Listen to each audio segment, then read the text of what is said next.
is Rowena Dooley asking Skull citizens to report for duty.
This is Rowena Dooley asking Soul citizens to report for duty.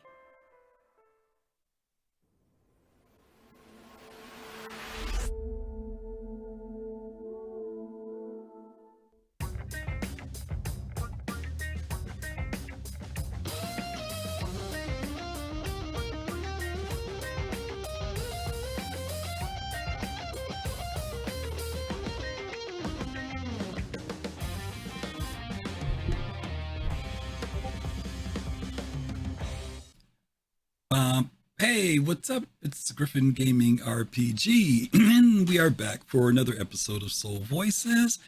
Hope you guys are doing okay for a Saturday. I always have to clear my voice because I usually am not talking for the hour before the show because I'm working on stuff and my voice always gets a little congested. But anyway, it's good to see you all. I hope everybody's doing good.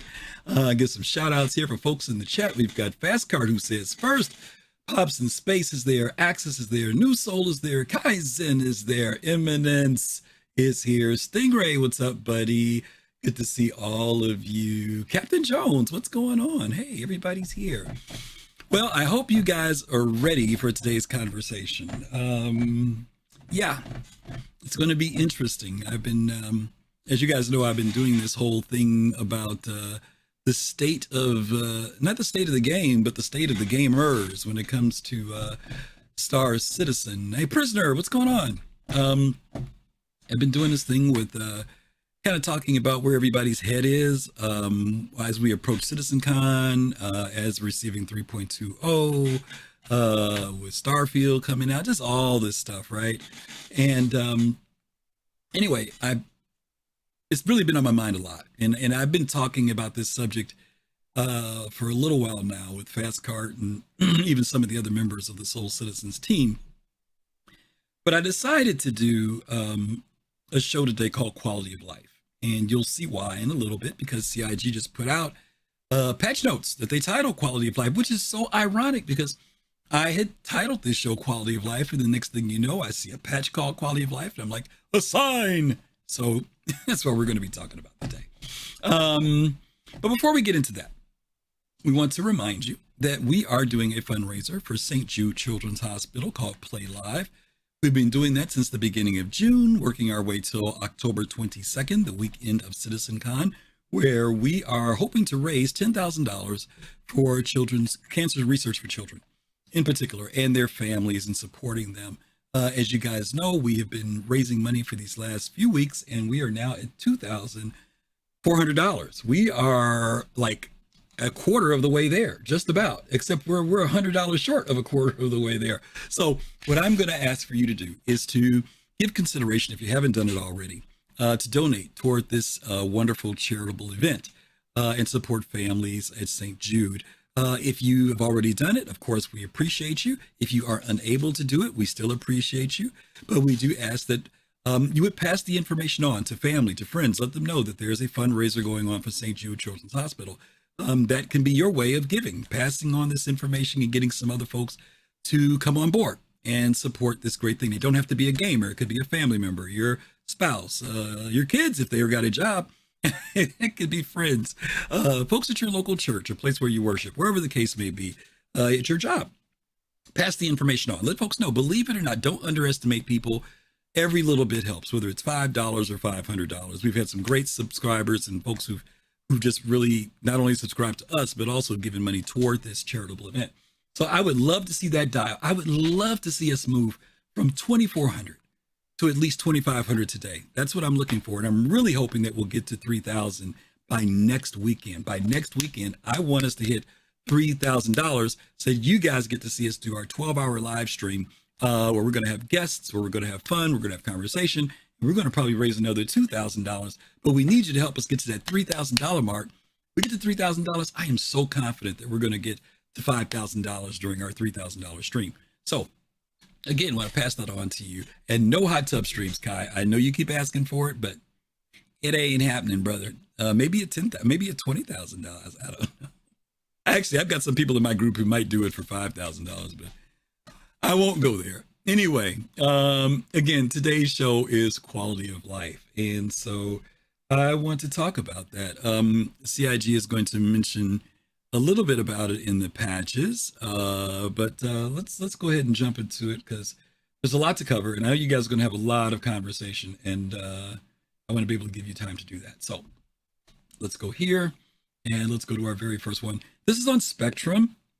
Our very first one. And I just kind of want to get your feelings on this because I don't know if I necessarily agree with it, but hey, it's there.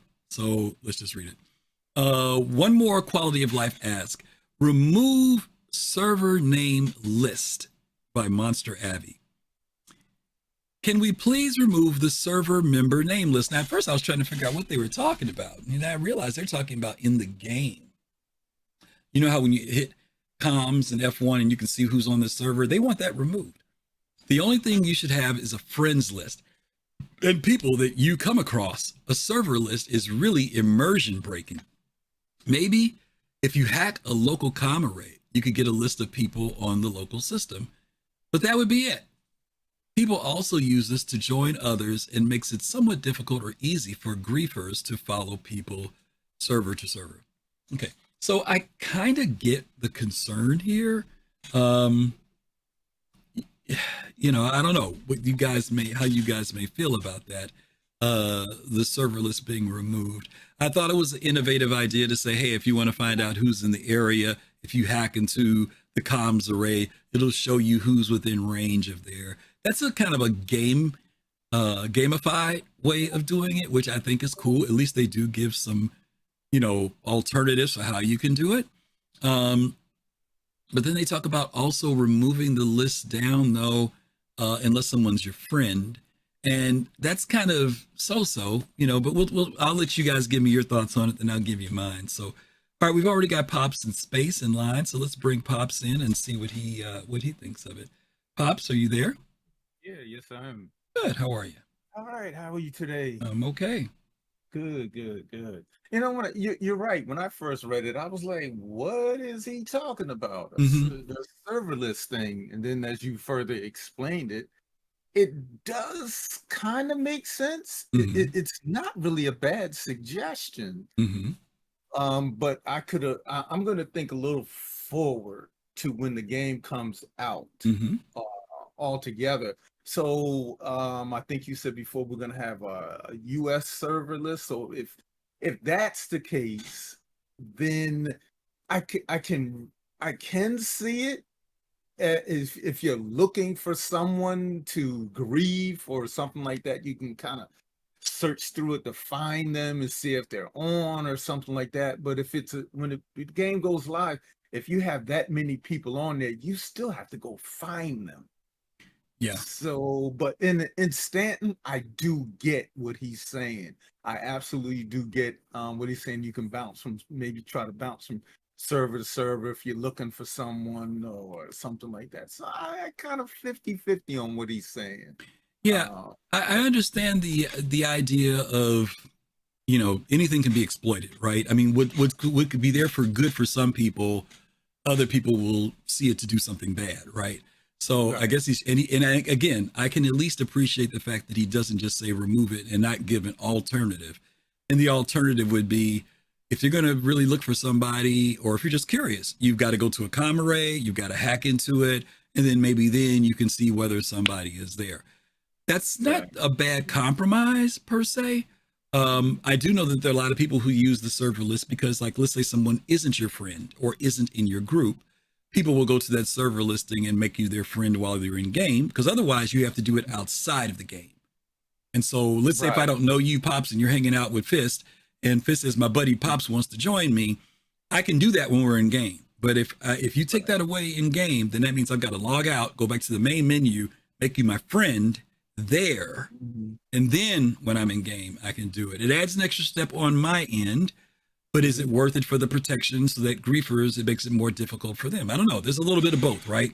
So, but I get it. We'll see, what they got. I want to bring up one other point that it really does fit. Let's take somebody like Morphologist, or I don't know if he uses that name in game. He does. But, just like that. And that could cause a problem for him, because then if he's on and he wants to be, has no ability to be incognito, then he's going to have a lot of people bombarding, hey, the Morphologist, going, more, what about this, more, what about that? And I can understand. He's like, man, I'm just trying to play. So I can, I can see it for that person. If you could maybe hide your name. So it might be easier to come up with a thing that just allows you to say hide your name versus getting rid of the list too, right? Now, I will tell you this. There are some new quality of life features that are in the game, which I'm going to talk about later, that address exactly what you said, just so you'll know. They've added some new social options in the game where you can allow people to contact you, not contact you, and all this other stuff. So we'll talk about that. So you're right down the right road, Pops, okay? Great. All righty. All right, buddy. Thank you very much. Hey. All right, Pops kicked us off. Let's bring in Fist next. Fist, you there? Hey, what's going on, Griff? Pretty good. I have to agree in a sense with Pops in a way. Like, I kind of think, like, I listen to this guy's idea. I think it is a good idea. Okay. But I just don't think that is something that you need to do right now. I get it. I mean, obviously from an immersion point of fact, because obviously in real life, like, how you gonna pull up a list of people that that lives by you. Yeah. In order for you to do that, you would basically have to go where? Door to door to door to door. Or go to door, or I mean, like back in the day, we used to have the yellow pages. Yeah. And even at that, you didn't have everybody there. So yeah. It's kind of a thing, My disagreement with him on the immersion thing is that the immersion breaking is only breaking if you go look at it. See, I don't bring it up. The only reason I bring it up is if for some reason, like I said, like let's say you said, hey Griff, my friend Pops is in the server, can you add him? Well, that's going to break me right there in whatever I'm doing. The fact that I have to do that, but for me to go to that list and say, oh, here's the list, there's Pops, and click on it, that doesn't break my game immersion at that point. I understand what he's trying to say. He's trying to say that wouldn't really be available if you were really in that world, that you could do that. So I get it from the sense of it being immersion breaking, from that perspective. But I kind of agree with you. I mean, there's a two-sided coin to this thing, to your point about whether it's needed now. There's the one thing that says that it's good that we find out about things like griefing and people who do exploits and cheats now, while we're in the alpha point, right? And start setting up those guardrails now so that when the game comes out, they're taken care of. But if they decide to do, like you said, like let's say it's not that crucial right now, but yeah, by the time the game comes out, they need to implement something like that. I could see that too. I could see it either way. Yeah, exactly. Okay. That's my 2 cents. Cool. All right. Appreciate it, Fist. Thank you, brother. Thank you. All right. Let's bring in Kaizen. Kai, you there? Hello. Hola. So, my viewpoint on this issue, and it probably is going to be one that resonates with later questions that come up when you talk about quality of life. Mm-hmm. When you talk about, you should do this because it'll make immersion better. I think that is a completely valid viewpoint and worth looking at and worth being a discussion. And people can have all kinds of opinions on immersion versus, it's just a game. We want to make things accessible for the players and all kinds of, and I respect all kinds of viewpoints with regard to that issue. However, you're talking about a half-finished game. The game is in alpha development. That's like if you go and say, hey, grandma's making her world famous gumbo. Try a taste, and you dip your spoon in there and you're like, oh, needs salt. Well, if it's finished, okay, now you have an opinion based on the finished product, and your opinion is it needs salt. Maybe you're a heathen, maybe it does need salt, whatever. But if you are tasting grandma's gumbo and you're not even halfway done making it, maybe the stuff that's going to come in later adds the salt. We'll add to it. So, like, for example, we're at a precipice right now with server meshing and with a new system.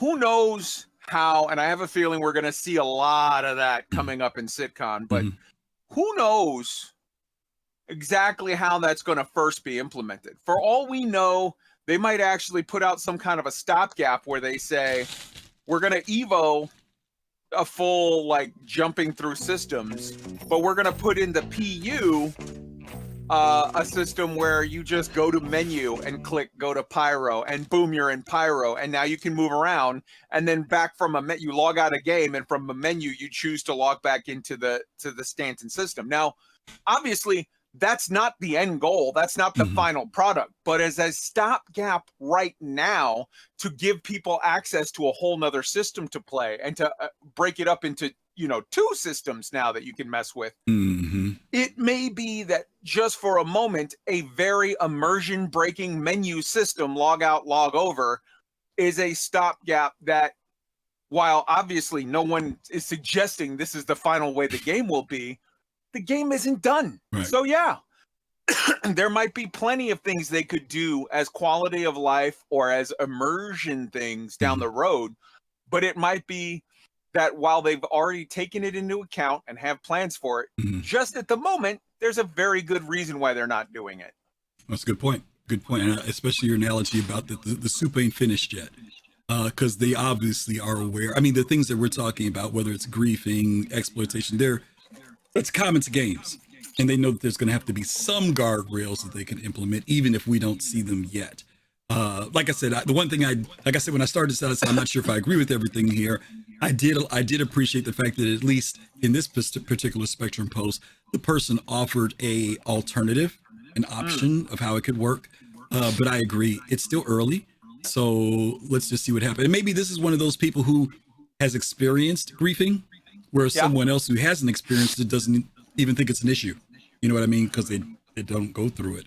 I mean, I look at it a little bit from a different perspective. As an EVE player, when you saw a name in local, you tensed up. You're right. You knew shit was about to go down. So, like, that's true. Very true. So, yeah. But who knows how they'll end up with it. Okay. All right, later, thanks, brother. Guy. Appreciate you, brother.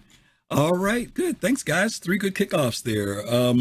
I appreciate that. Thank you so much. I didn't, I had a screen overlapping a screen. I'm not sure who did the donation, and unfortunately, Twitch didn't put it in my chat. But whoever gave that donation, thank you so much. We appreciate that. I'm so sorry that this Twitch did not detect it. I'm looking at the thing saying who subscribed and stuff, but donation didn't kick in.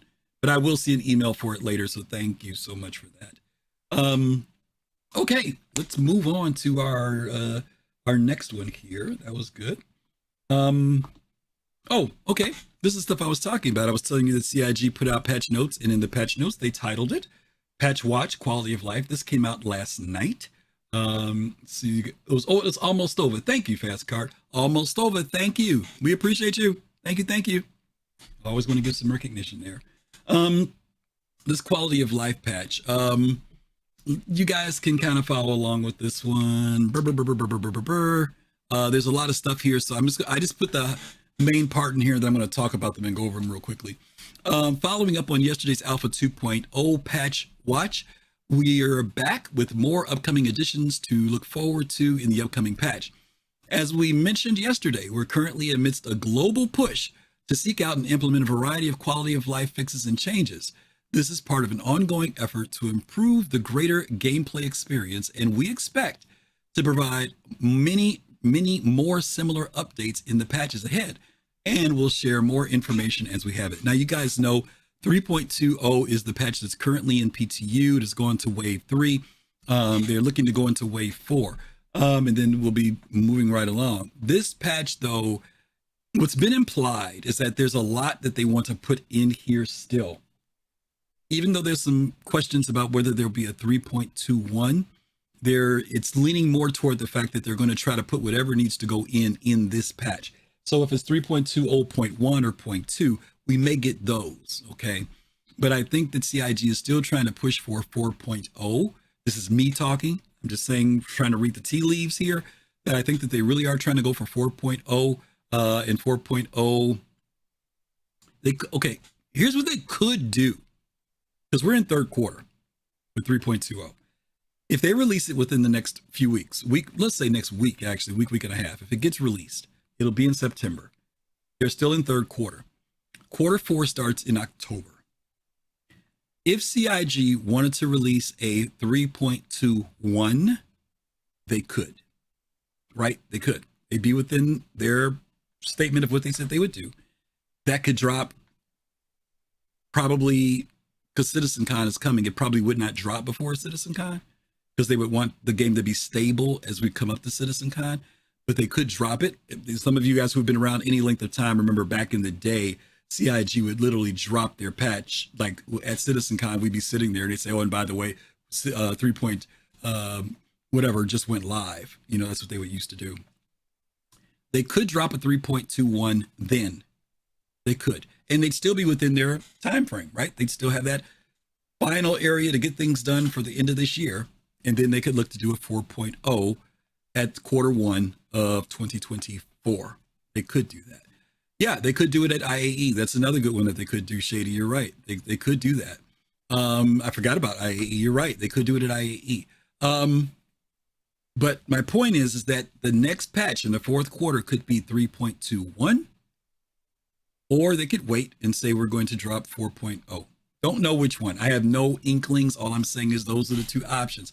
My tea leaves inkling is that they're trying to go to 4.0. But if they go to 3.21, that's fine, because that's within the context of where they are for this year. But I think that by January, we would have not January, but first quarter 2024, 4.0 would be out. And whatever that includes, we don't know what all that entails. But 4.0, if you remember, if you were around back in the 3.0 days, 3.0 was a major shift and change in both the tech and what we had in the game. The game changed dramatically. So we would hope that 4.0 would be a mirror image of that. So we will see what happens. Okay. That's what I'm going to say about that. Okay, so let's talk about some of these items. And I know Fastcard, I think he dropped the link in for you guys. You guys can read the details in that, but I will talk about some of the things that they're adding. The blocked call, Pops was just talking about that.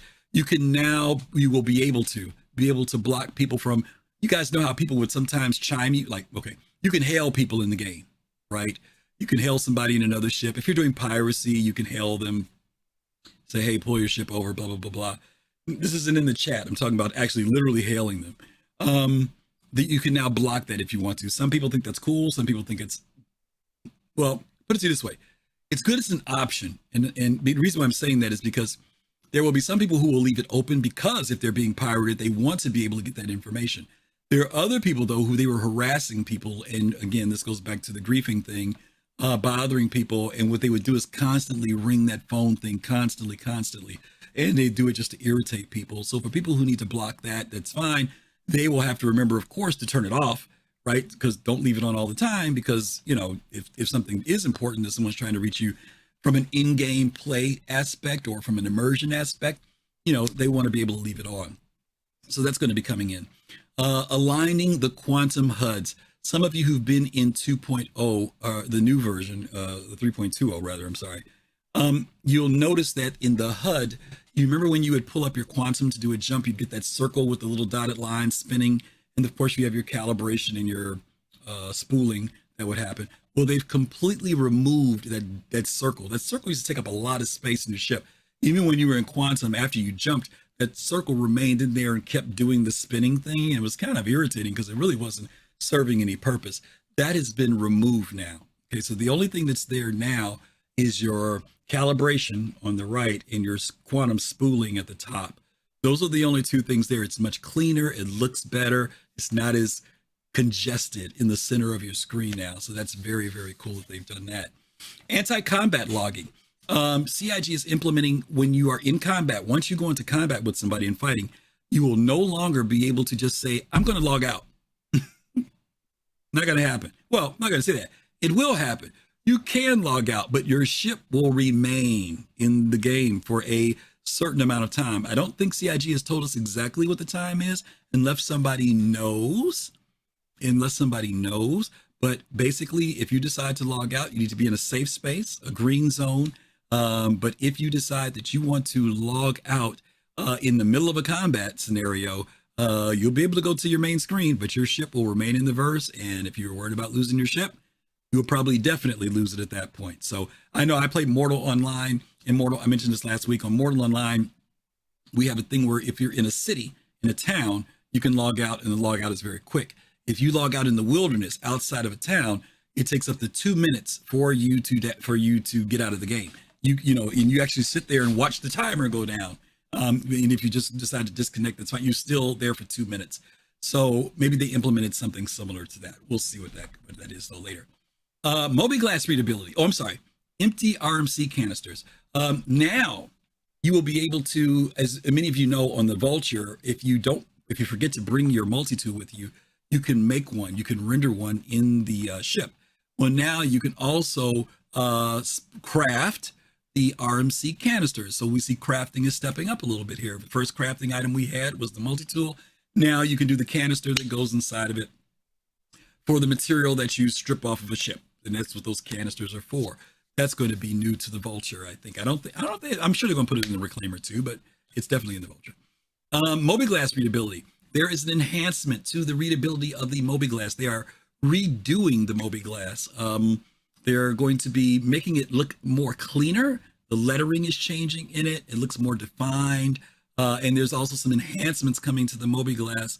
My good friend Cosmic was sharing with me earlier that this is also tied into the new star map. There's a lot of new stuff coming in. Some of you who have been in the verse, I was there with my friend Vaverick a couple of days ago. We went to the kiosks and we noticed that the kiosks looked differently, but we also noticed that the items did not come up under the listings on the kiosk, and we were trying to figure out what was going on.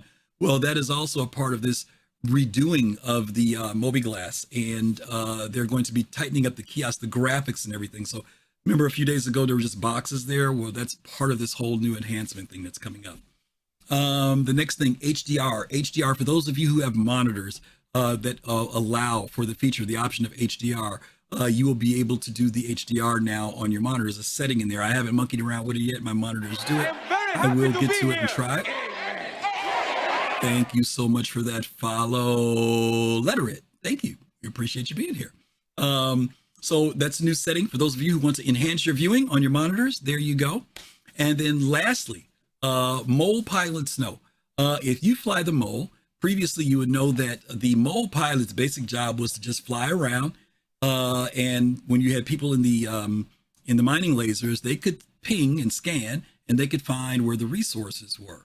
And when they'd find those resources, they'd tell the pilot, okay, let's go here, and you'd get to that certain spot, and the people in the mining lasers can see. Oh wow, anonymous gifter. Oh my God, thank you so much. 10 community gift subs. Thank you. We appreciate that. James Brown's going to hit me a couple times here, but thank you so much for that. Is he going to go again? Yep, there he goes. I got to talk with James Brown. So in the mole now, the pilot can see what's being mined. James? Now he'll be able to see the resources, see where they are. He can ping and actually see where the rocks are now. He can also see how full the cargo bay is when he's filling up, which you couldn't before. James.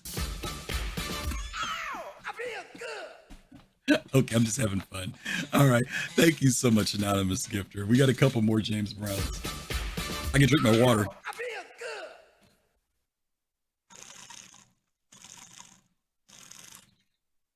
What, James? Awesome. I think we got maybe one or two more. I've got to change that setting fast card. I got to make it easier than that. All right, let me get ready to bring Red Bear 1 in because he's waiting. I think that might be the last one. If not, it's close to the last one. We're safe. Okay, let's bring in Red. I'm very happy to be here. Broken AI, good to see you. Thank you so much. Hey, Red. How are you? Did you mute my... Oh. Hello? Yeah, you're here. Yep, you're here, Red. We can hear you, Red. You there? 1 second. Okay, he doesn't hear me in Discord. Let's see. Testing to Red. Yeah, I'm here. There he is. Okay, how are you, buddy? Doing fine. Good. Yeah, I was reading all this new stuff that is coming in 320. Mm-hmm.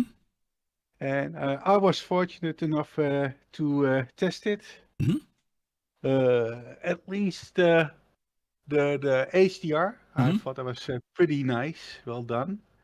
Also, the MFD persistence that seems to work pretty nicely, which people were asking for a long time. So yes. Oh, yes. Finally. Yes. Finally. Yes, absolutely. I forgot Yeah. to mention that one. Yeah, for those of you who didn't know, when you do your MFDs now, when you set your MFD for however you like them, like maybe you like this one with your power and your shields, maybe you like this one over here for scanning, this for weapons. Now it will stay that way until your ship gets blown up. Okay, so just know that now you can set your MFDs. They said, like you said, Red, long time ago they told us this was coming. It's finally here. People who are into combat, people who are into solo, the hard flying, they love being able to set up their stuff a certain way. So some of us have never done it just because it would change all the time, right? It'd just be kind of frustrating to go in and do it every time. So even if you're not that hotshot pilot, you can now customize your MFDs and they'll remain that way for you. So that's a great piece. Another one, Red, I'm glad you mentioned because I forgot another one. I was again last night with my buddy Vaverick and we were in the game. And we pushed F1 and the Mobiglass didn't come up. Yeah, and couldn't couldn't figure out what was going on. So what I thought was because a patch came out that there was some type of bug, but we also thought it was weird because F1 has been that way forever, right? I mean, it doesn't change. So we said, well, maybe something's going on. Well, sure enough, once again, my good friend Cosmic today enlightened me and told me, because what I found out, Rit, was that scanning. First of all, F1 didn't work. Then the second thing was that I went into the mold to test out that thing where you could scan from the pilot seat, and that didn't work. And I couldn't figure out, well, they said they put it in, but it doesn't work. Well, what I found out is that the F1, check this out, y'all. Everybody needs to know this. F1 is being moved to tab. So F2 still works. F4 still works. F11 still works, but F1 is now tab. Okay, and we're talking about when you are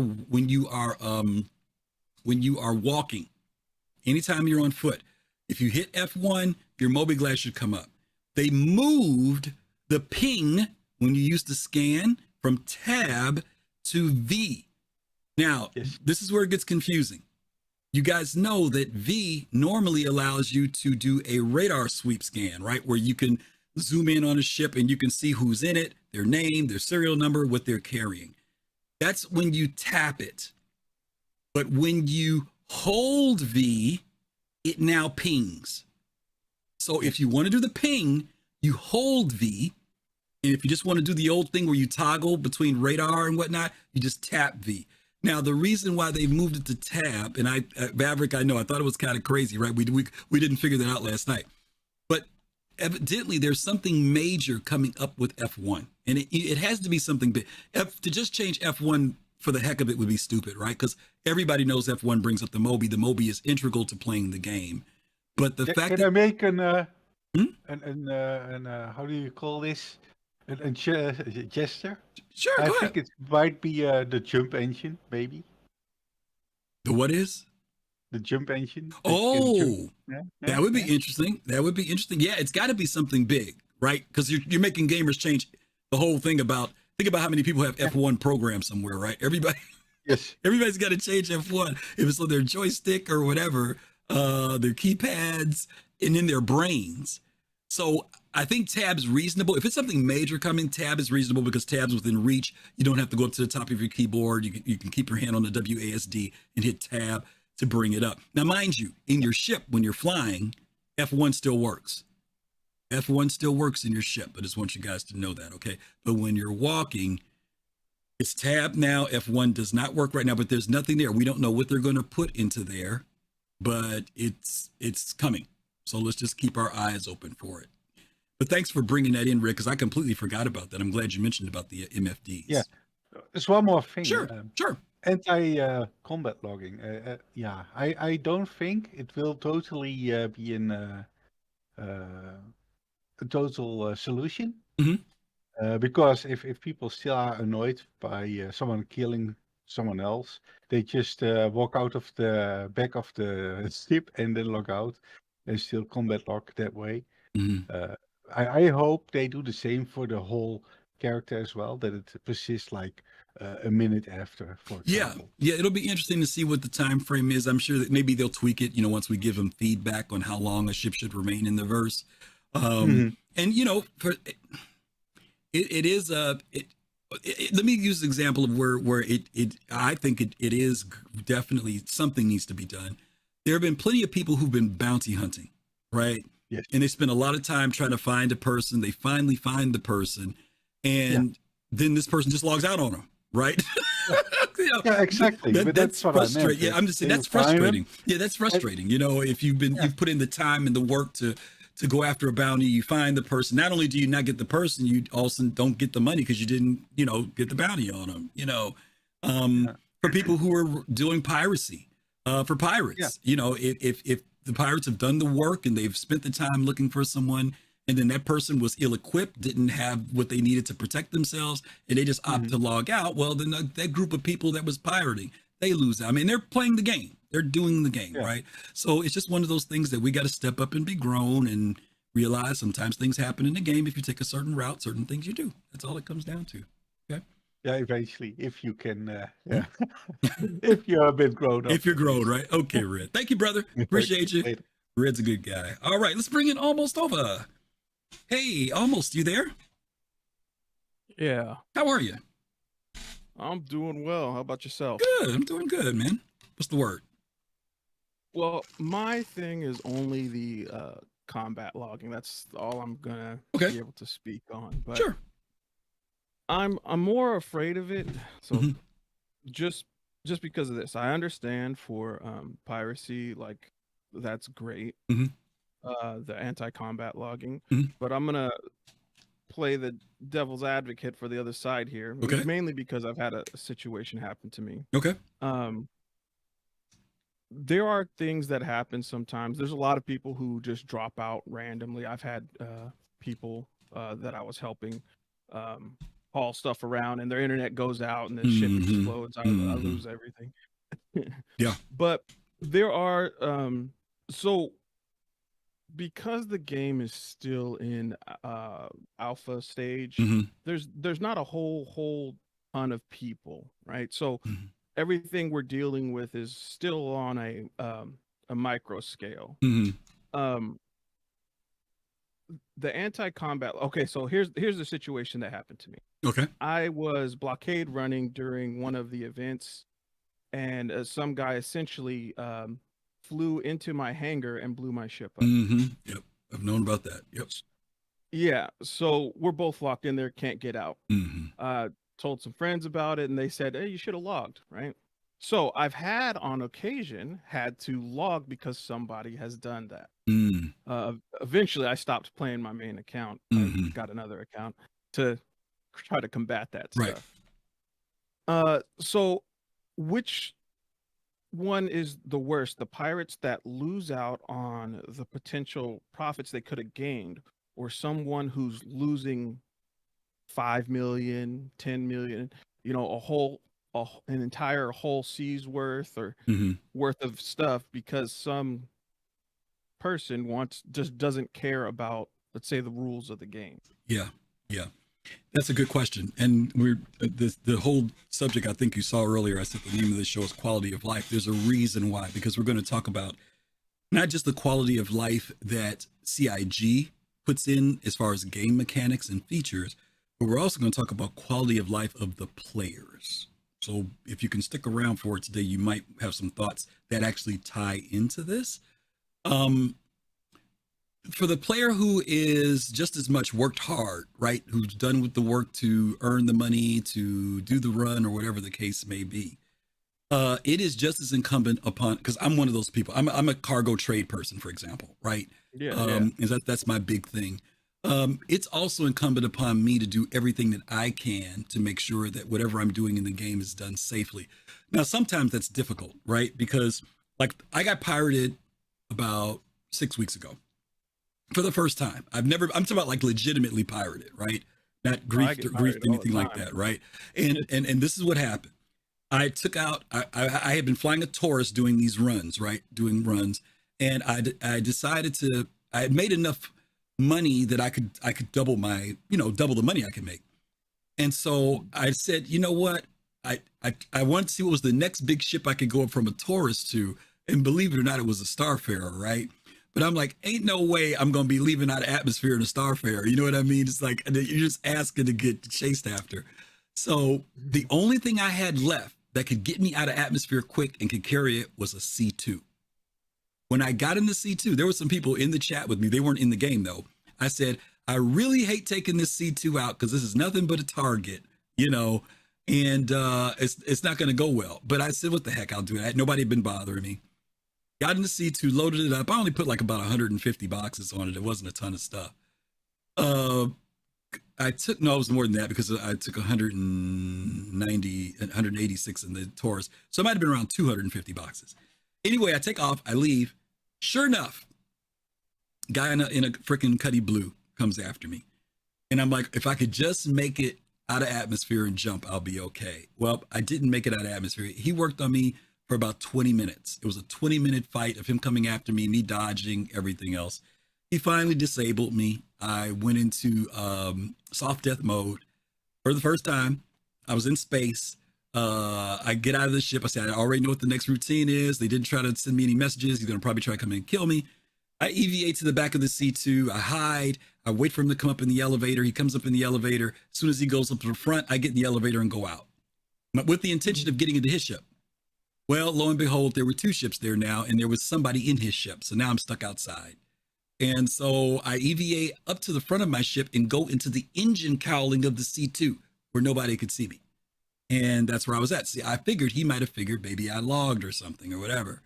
But anyway, for the next 45 minutes, I sat there while they proceeded to empty my ship out. Now, in that particular scenario, it was my fault.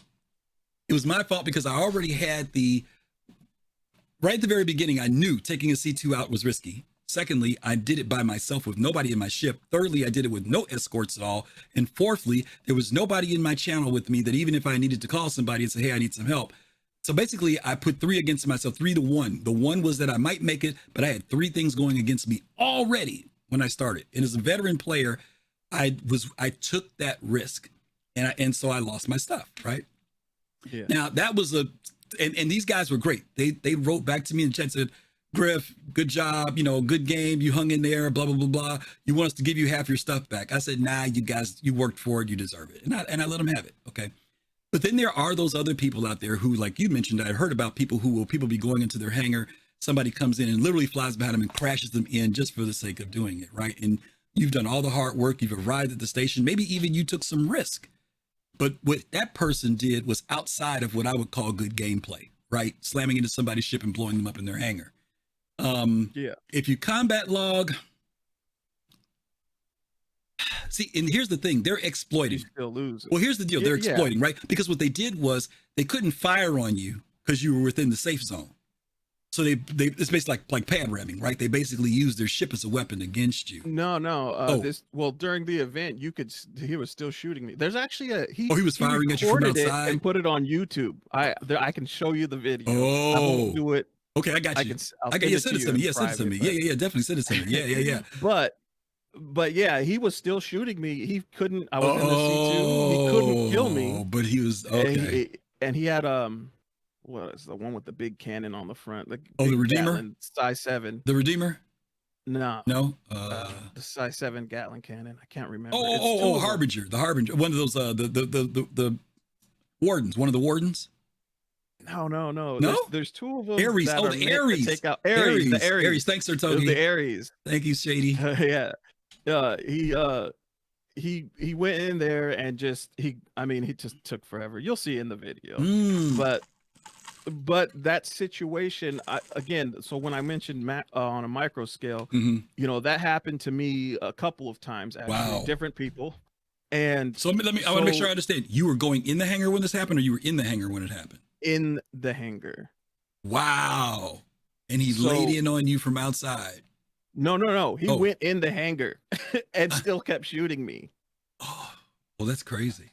You'll see in the video. Yeah, I got to see that. Okay. Yeah. So, my concern, I made the money back many times over. Yeah. So my concern really wasn't about me. I lost 5 million, whatever it was. But it's the gameplay. But for people in the future and people who can't grind out like I can sit here and play all day, every single day, but some people only have a few hours. And when it starts happening in a larger scale, once the game becomes fully released or even gets closer to being fully released and it starts happening, it's going to hurt those people really bad. And where is that line drawn where it's like, okay, maybe we should allow combat logging for this issue? Because, is it better that a group of pirates can get your money without you combat logging, or is it better for you to be able to combat log in case someone does something like that? And where's that line? And I agree with you. I think you have a very valid side of the people who are doing it for the right reasons, but then you'll still have the people who will do it for the wrong reasons. And that's the problem. We're going to have to help CIG find what you said. What is that gray area where that tightrope line is that says this is acceptable,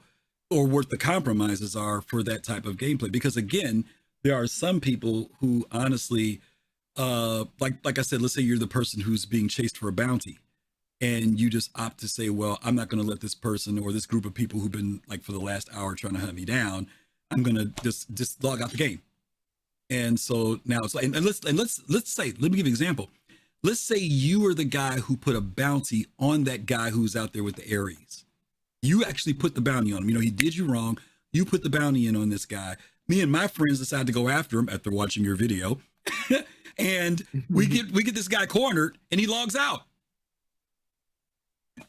It works both ways. And I don't know. I agree with you. I see where the hurt can be, the harm could be against players who are the victims.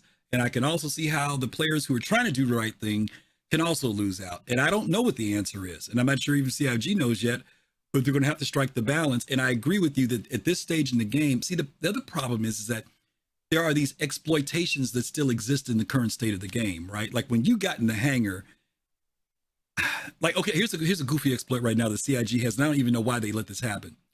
And I'm going to move on beyond this, but feel free to stay because you give me your thoughts. The Hull C thing, right? When you go to load up your Hull C, you go to the cargo area, there's a big blue box that pops up. You put your ship in the box, and then you stop, and then it starts loading your ship. It takes about 5 minutes if you do a full load. Mm-hmm. If somebody flies their ship into that box, not even if they mess with you, but if they come into that box, it stops the loading process. If they bump you, it stops the loading process. And I'm saying to myself, there are people who will just take a simple thing like an Aurora MR, cheap ship, just to come in there and harass somebody and just move around in the box that you can never load your stuff up. Which they could do that as a way of delaying your loading process so that their friends can come and say, hey, we got a Hull C getting ready to leave from Bajini. You guys get over here. So when he gets here, we're ready. You see what I'm saying? That's something that someone could easily do in the game. Why CIG doesn't have it that the only ship that can go in that box is the Hull C. Secondly, any ship that enters the box gets immediately impounded and fined 50,000 credits. That's a very simple fix that they could do. They didn't do it. We have to help them make that happen. You see what I'm saying? But I think the point you're raising is one that's going to be one that we got to figure out. because it's a good point. Yeah. And there are people who will be victimized. And again, we're going to talk about this quality of life thing. Go ahead. On Both sides. right? On both sides. If you're getting pirated and you just bedlog, that's exploiting that mechanic, and vice versa. If you are just, there's people out there that are just looking to, they had a bad day at work and they take it out on your 10 or 20, or I can't imagine a whole E or getting, you know what I'm saying? Like that's a couple billion you just lost. Yeah. And again, sometimes I know that, you know, it's to your point about the game being in the state that it's in. I try to give CIG the benefit of the doubt, probably more than most people, because when something comes in tier 0, I know it's tier 0, which means I know that this is not the end of it. Some of it needs to rely on the tech in order to put things in. Some of it is stuff that they'll discover from us with gameplay and analytics. And then some stuff is stuff that they've already got on the board. Is just going to come in at tier 3 or tier 4. It may seem like it's needed like right now, and maybe it is, but for them, it's on their board. And then there are some things they just miss. They're human, and it takes us to go in there and say, hey, did you guys think about doing blah, blah, blah, blah, you know? So hopefully to stay on it. Let's stay on it with that point. I didn't know that could happen, that somebody could, wow, do that to you while you're in the hangar. That's pretty brutal. The video I sent you, it's there. You feel free to share it with close people, but don't. Yeah, I got you. Oh yeah. Oh, no, I don't want anything to happen to the guy. Well, we also don't want people to go out and say, "Oh, what a great idea." So okay, well, okay, all right, buddy. Thank you again, and by the way, thank you again for being here, and thanks again for the donations. Okay. No problem. All righty. Almost over joining us again. Thank you. I cannot get him to. Let me see if I can get him to move out. I can't move you out of the room. You're stuck here. There he goes. Okay. It was delayed. All right. Thanks, guys. Those were good points there. Let's go ahead and talk about our fundraiser, and then we're going to hit a couple more subjects for the day. Let's see. Where am I here? So yeah, there's a lot of good patch stuff coming out. Don't forget, check out the patch notes. There are changes, especially keybind changes. If you don't want to be frustrated and go crazy like we did last night, you guys check out that stuff, okay? Let me see. Let me turn off these. Let me go to our St. Jude video. I'm gonna look at that real quick. As a mother, you don't want to have to worry about this bill is coming, but then she needs this chemo. That's a decision you shouldn't have to make. At St. Jude, a family never sees a bill at all, not one bill. It's like the world has been lifted off of your shoulders. Every dollar counts, every donation, it means the world. It saved my daughter's life. It saved our family. Finding cures, saving children. Donate now at stjude.org. Awesome. All right, St. Jude. You guys know we've been on this, really on it. We really want to see donations go to St. Jude Children's Hospital. Thank you for anyone who donates and gives to us. But if you want to and just say, hey, I'll redirect my dollars, feel free to do that to St. Jude. We really want to reach that goal. We are still at $2,400. Want to reach $2,500 today. Another $100. 4 people giving 20, 2 people giving 50, 1 person giving 100, 100 people giving 1. We don't have 100 people online, but we got 53. So $2 a person, we'd hit it. So anyway, you guys, again, we want to reach our $3,000 goal. We're going to do our 12-hour live stream with gameplay, special guest giveaways, hoping that you guys will be able to join us for that.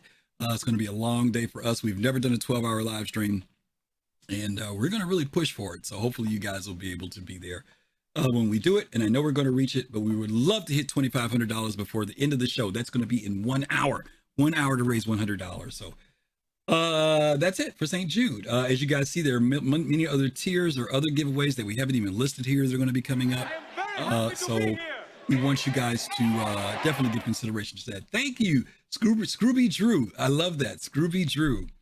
That's how the dog would say his name, probably. Thank you. We appreciate you following us, and we're happy you're here too. Okay. All right. As I mentioned earlier, the title of today's show is Quality of Life, and we talked about quality of life when it comes down to the patches and the mechanics of the game. Pops came in, Fist came in, Kai came in, Red came in, Almost Over came in. They all talked about these different things that CIG can do in the game to make it better for players. But now we want to talk about some of the esoteric stuff that I was mentioning earlier. The first one I'm going to bring up is this one here. Rubbing another man's rhubarb. Okay.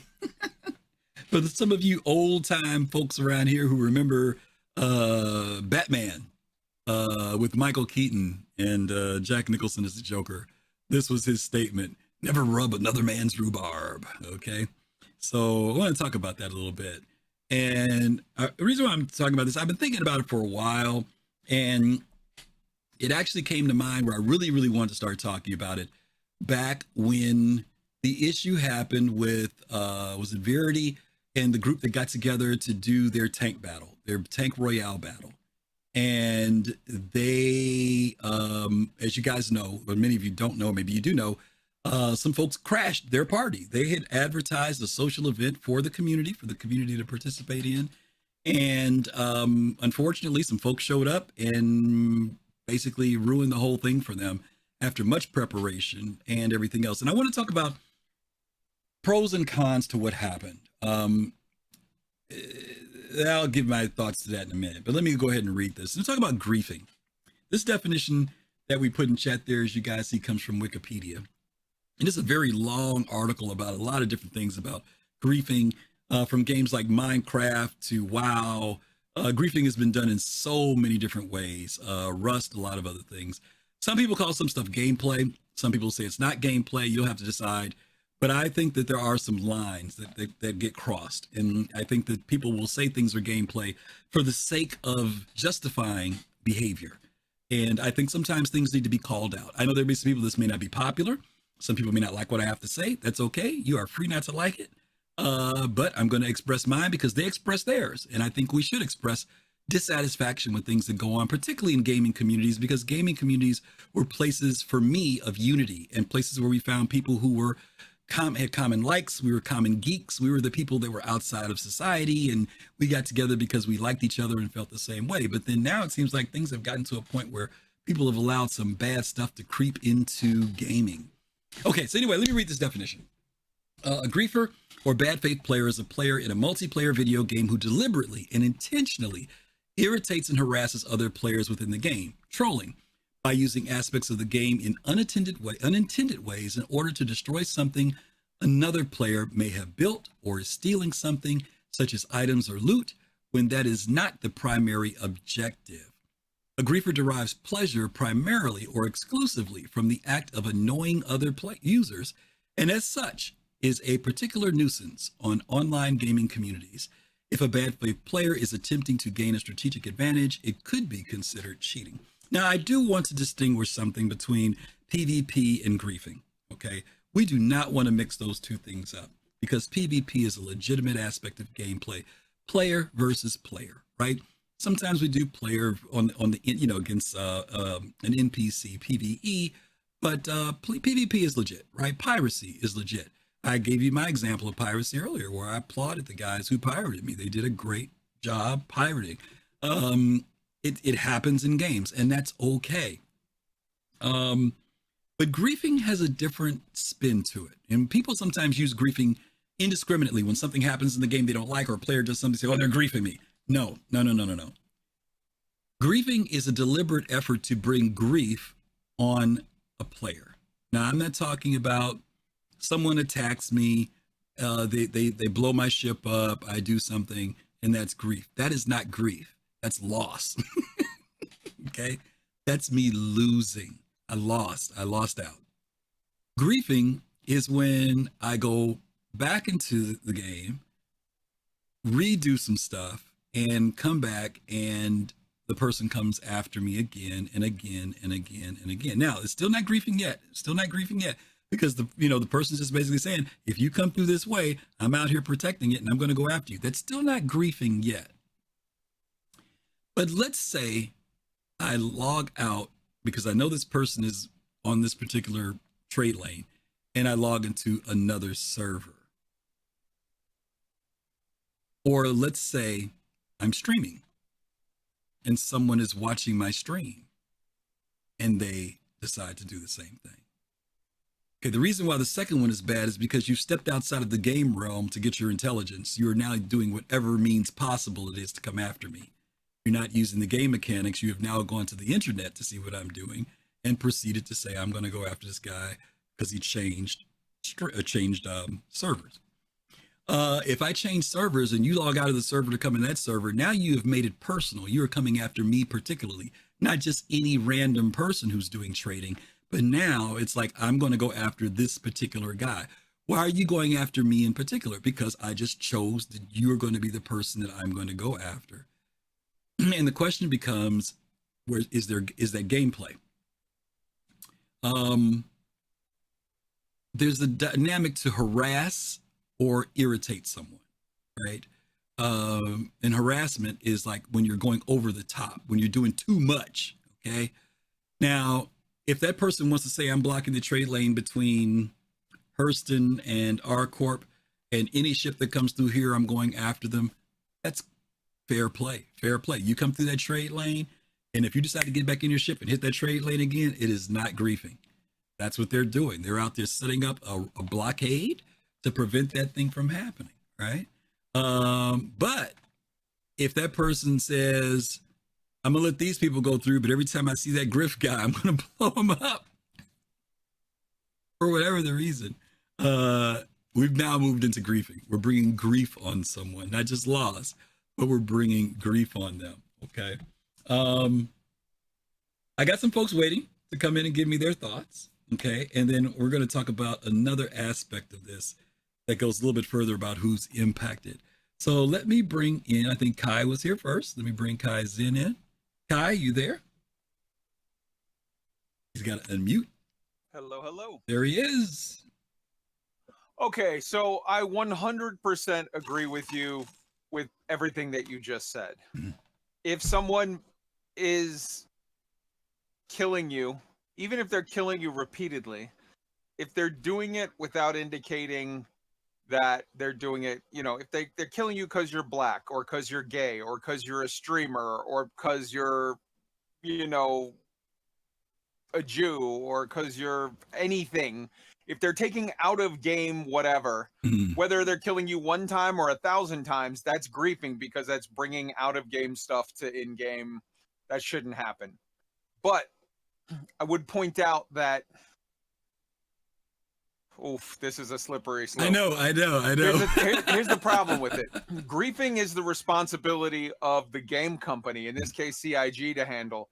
It's not your responsibility to handle. Mm-hmm. If you, let's say I am robbing people, or let's say I get a contract from Fastcard as a player. I'm a contract killer, okay, and I get a contract from Fastcard who wants to grief you. Mm-hmm. So he's, and not grief like because of your race, religion, sexual orientation, whatever. Grief you because you're a rival corp and he wants to, using the in-game mechanics, he wants to go after you. Right. I might kill you over and over and over, and then you make a video where you call me out as a griefer and put it on there, and all I'm doing is playing a role-playing of a contract killer in the game or whatever. It's not. So what I'm saying is, I guess, the more you do as a player to yell, scream, threaten, anything, you're just doing one of two things. You're either A, they are not a griefer, and you're out of line and you're going whatever, or B, they are a griefer and you are making them so happy. You are literally feeding them their content. That's what they wanted. So can I use your scenario? Can I use your scenario real quick and ask you a question? Sure. So let's say it's Fastcart. You're the innocent player who's been hired to come after me. Okay. But Fastcart is the griefer. Okay. He's willing to say to you, every time you kill this guy, I'll give you 1,000,000 credits. Okay. Now you don't know, because it's kind of like the typical thing of like, hey, I asked no questions, he just hired me. You know what I mean? Yeah.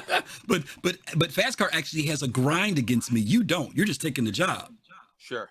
So in that case, again, as with everything, the responsibility for handling griefing in a game is on the game provider. So what happens is you report that you believe that you are being griefed. Okay. They contact me and I say, as a player, like a community manager or a content, a game master, whatever you call it, they got to work all, but this is all hypothetical at this point. But in the future, I get contacted by a representative of the game. Why did you kill Griff 8 times? Mm-hmm. I respond back, hi, I run Murder Hobos Incorporated.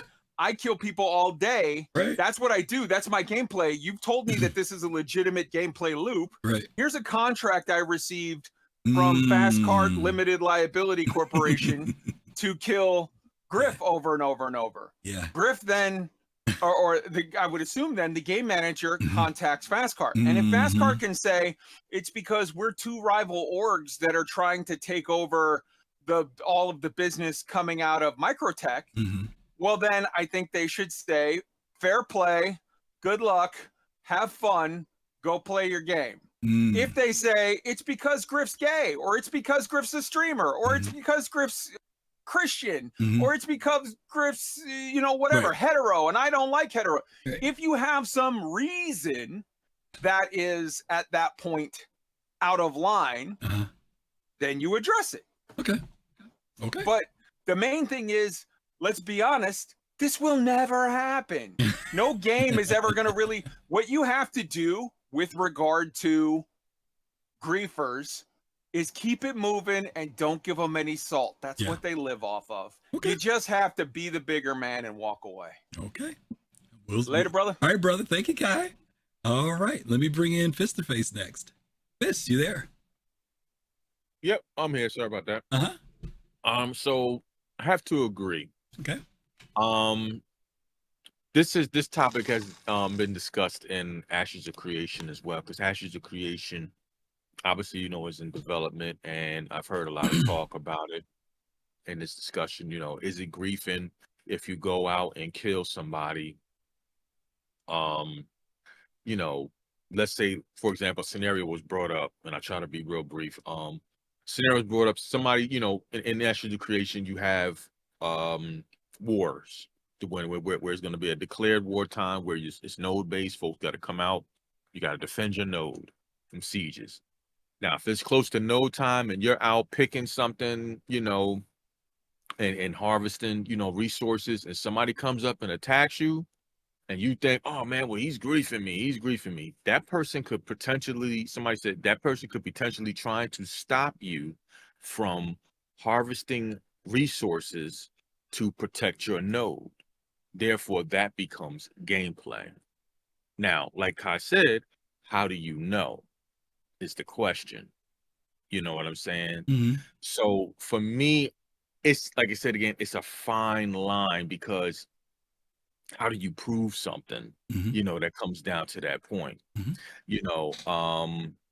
To me, when you mentioned the part about, the people being online and, you going outside and trying to find a person, I always looked at trying to, it's a tough thing for content creators. I get that they're trying to make their content and do stuff like that, and more power to them. But at the same time, too, it's kind of like that both ends, where it's like you're opening yourself up. You got to know that. Well, here's the deal, and Right. I agree with you. I agree that that does open the door. But again, that's why you and Kai are talking about, and I agree with the mechanics of it, right? Right. But I'm reaching deeper than the mechanics of it, because someone just said something here about griefing is done on for personal reasons. Now, Kai gave reasons if it's an org thing or gameplay thing, then this is what happens. And now it's up to the developer to create the guardrails that allow gameplay to be fruitful on both sides, right? But then there's the other side. See, let's say that you and I are playing, and I want to go after you, okay? And let's I'm just using an example. If I look on the friends list, which we mentioned at the beginning of the game, and I see, oh, Fist-to-Face is in the game right now. First question. Why am I going after Fist-to-Face? That's the first question. Now, the answer is the next thing that determines whether you're griefing or gameplay. If I'm going after Fist-to-Face because, oh, Fist-to-Face, I heard he killed one of my org members, and he took his stuff, so we're going to go after him. That's gameplay. Gameplay. If I see Fist-to-Face because he's a streamer, that's outside of the realm of the game. It has nothing to do with Star Citizen. What it does have to do with is my recognition outside of the game world as a streamer. And then I'm going to use the tool outside of the game world to hunt you down. You've stepped out of the game at that point, as far as I'm concerned. Now, again, first question. If I see Fist-to-Face on and I see him, oh, Fist is a streamer, I'm going to go after him. What does that have to do with the game? There's absolutely nothing to do with the game. It has to do with the fact that you recognize me. Now, here, check this out. If I was playing the game and I said, oh, that's Fist-to-Face, this guy was the number one racer at the racing thing over on Microtech, you know, and I recognize you in game because of something in game and I go after you, I could deal with that. But if your only purpose for coming after me is because of something that is outside of the game, right, and then I'm going to use a tool outside of the game. First of all, you've exploited two things that I don't have access to. I can't come after you in the same way. I can't even defend myself in the same way. Right. So that to me is you stepped outside of the game. Now, again, if it's because Fist-to-Face killed my boy, let's, you know, put some vengeance on him and tell him don't be messing with, you know, so-and-so no more. That's fine as far as I'm concerned. Right. So that's my side of it. That's my side of it. And I get your point. I understand that, you know, your point, you know, somebody using something outside that you can't use back. And I get it. I often kind of look at it like, yeah, it is tough, but at the same time too, I often question that for myself because I wanted to stream and do stuff. And, you know, obviously before coming into Star Citizen and doing a lot of PvP games, but I often thought, I said, you know what, if I do that, then what am I opening myself up to? Yeah. Oh, don't get me wrong. There's always, anytime you go public with anything, right? Public stuff automatically opens you up to, you know, a little bit of everything. Agreed. It's a fine. You have to be conscious of it. You have to be conscious. Not to be funny. Having this conversation right now opens me up to stuff. I'm just saying, you do. You do. And you have to just make sure you get it, you know, and choose, like you said, some people say, nah, I don't need all that aggravation. You know, let me get some other folks in here, Fist. All right, we'll talk about it some more, okay? Right. It ain't gonna get fixed today, that's for sure. Thanks, buddy. Of course not. All right, let me bring in Red Bear. Red, are you there? Yes. Yes, sir. Yeah, I want to go actually go on with what Fist was leaving off with his grieving. Sure. I think he has also a point. Especially when it is coming to stream sniping. Yeah, well, you don't have to implement a special program for it. It's actually you put open a window of with let's say with poker, you put a big mirror on the back of your site, and people can just look what kind of cards you have. You know? Yeah. But they don't have the mirror. Yeah. So it's unfair for you. Right. But you hang up the mirror in the back of you. So that's how I see it. Yeah. So the only way to protect yourself to do is well, put down the mirror so people cannot watch it anymore. But that is also a problem for you, of course, as a streamer, because you want to stream the game, but it's kind of unhandy because it's a competitive game, you know? Right. And that's a bit of a problem. I can see that, but it's also some fun. Open the door and leave it open for the burglar coming in. Let me ask a question.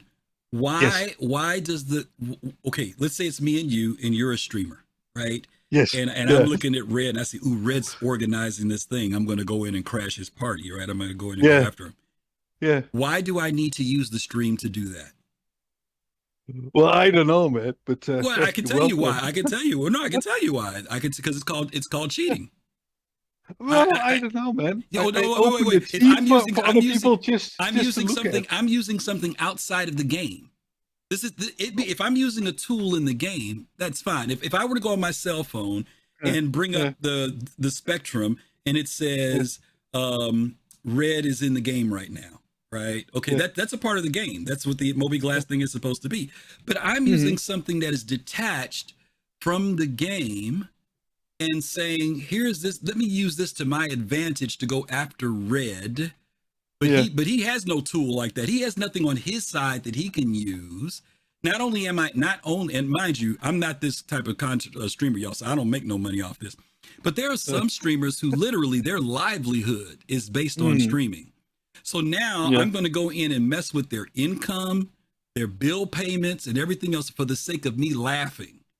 It has nothing to do with gameplay. It has nothing to do with the fact that Red did something to me, or Red has invaded my area of space, or he's on my moon, or he blew up my base. It has nothing to do with that. All it has to do with is that Red is a streamer. That's it. That's the only motivation. Yeah. That's the only motivation. Now, mind you, if Red was the streamer who hurt my boy, you know what I mean? You went after my guy. Yeah. I see you online, I bring up my F1. I see, Red's in the server. Oh, let's go get him. I'm cool with that. I'm cool with that. I'm saying that the reason has to be the reason needs to be an in-game reason for me to come after you, not an out-of-game reason. I won't make it personal. Let's say this. Yeah. Stupid. Yeah. No, a game should be first of all, enjoyment and relaxation. True. And people have different reasons to do stuff in Star Citizen, and that's a cool thing about it. Yeah. No, you're right. It is. In a way, I think, as soon as you stream, I can see your point as well. But I see the other point. I see the other point too. Don't get me wrong. I agree. I agree. I'm devil's advocate here. If you put no, it's not. No, you're mentioning a reality. If you put yourself out there, you understand that you could be targeted from a lot of reasons. Targeting can be nothing more than comments on your channel to people who decide to come into your stream. Right. I mean, that comes with the turf. So I hear what you're saying. Again, like I said, we're not going to fix the problem today, but you raise good points. Okay, buddy. Let me get the next one in. Okay. Okay. Thank you, Red. Okay. Let me bring in Nomad, and then I'm gonna bring in Pops, then almost over, then Admiral Kusanagi. Nomad, how are you? Hello. Hi. How you doing? I'm doing good. I wanted to talk about something about griefing and why it strikes a specific chord with me, and why I really dislike griefing so much. And this is way back even before the internet. A buddy and I were probably victims of probably one of the earliest examples of griefing. Gaming, before there was even the internet. Okay. I don't know if anybody remembers something called a laser tag game called Photon. I remember that. Yeah. Okay. Me and my buddy went down every Sunday for a year solid because we just loved it. You're hooked. This is in New Jersey. Okay. I was living in New Jersey. Okay. We're from North Central Jersey every Sunday. So we got pretty good. And we weren't show off. We didn't come out of every match saying, we're so good. Yeah, we dare anybody. We were just a couple of quiet guys and a few of our friends. We'd go there, but we were consistently on the top of the charts. Matter of fact, that's probably the earliest version of my Nomad gaming tag. Okay. Was in. I've been using it since the 80s. Okay. So we got pretty good. So we became known. And for some reason, there was a guy there with his cronies who's decided, we have to take these guys down. And so when we'd go there, we would get in line, we'd get our gear on, and we'd go in, and then all of a sudden, a bunch of guys would jump the turnstiles and in just to take us down and ruin the game for us. It got so bad to the point where me and their ringleader were toe-to-toe, almost coming to blows, because the guy was so aggressive. And it just ruined the game for us. Yeah. It was no longer fun. It was just griefing because we were just good players. And so this strikes a chord with me whenever I see people who are doing this type of thing just simply to get you because of whatever reason. In this case, because we were pretty good and they wanted to take us down. It was just so griefing is a very, very important topic for me. And so anything that CIG can do to put some type of system in that would, now back then there was no anonymity. We couldn't walk in with disguises, they'd see us walk in the door. Look, there they are, but now you could have another account, a different name. You might not be able to. So back to the other one where they was saying, take away the the friends list or the server list. Mhm.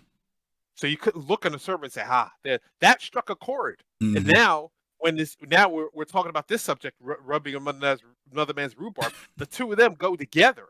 And I was like, well, if you can stop someone from looking at the server and say, oh, there they are, we're gonna get them simply because we want to get them, then I'm all for it. Yeah. So yeah, And I just want to tell that little story. That's a great story because this is, and again, stick around because the next question is going to go deeper than what we're talking about now as to why people do what they do.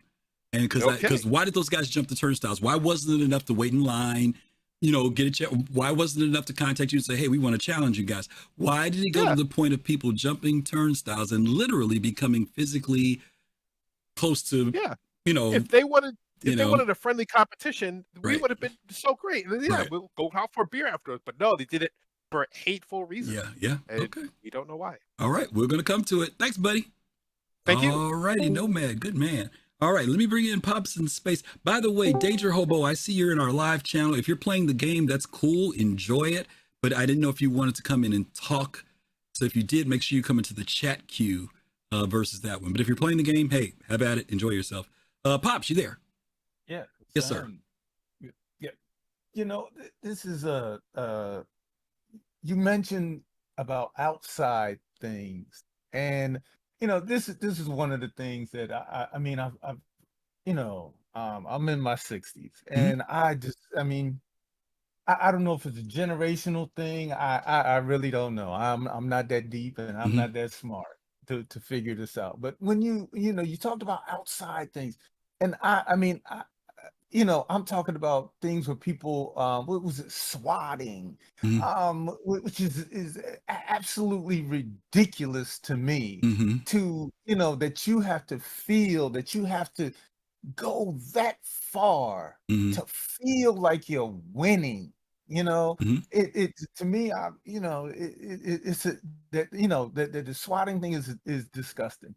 But I've left games due to griefing because there was nothing in place to combat it. It was just considered, you walk in the game and you just get sliced up, and that's not any fun. Yeah. But one of the things that I really enjoyed about CG, and all the things are not in place. Where they are actually going in to look at things like Klesher, fines, other things like that are in place, NPCs that are going to outnumber us. So if you're sitting and waiting to get someone personal, like you said, the verse is so big. Now you've got to, it may take you 6 days, and then you're like, on the 7th day you shall rest and say, nah, forget it. But I just think that that outside thing really strikes a nerve. I think it's ridiculous. I don't know what that. Well, to your point, Pops, there are some things that, like you said, that they're slowly implementing, and it's not, like you said, the game's not finished, and I'm sure they're aware of what behaviors and different things that happen in the game. They can't curb everything, right? I am going to take Kai's statement earlier, saying that a lot of it is tremendously based on CIG. But where I will slightly disagree with him is the fact that it's not just CIG's responsibility, and we're gonna because he ended it with the other responsibility, which falls on us as players. So I'm gonna hit that in a second, though. But thank you, Pops. That's some good stuff to share. Hopefully, CIG will continue to implement things that help make the game balance better. So thank you, buddy. Yeah. All right. All right. Let me bring in Almost Over back again. Almost, you there? I am, sir. Yes, sir. Oh, nice to meet you. Back again?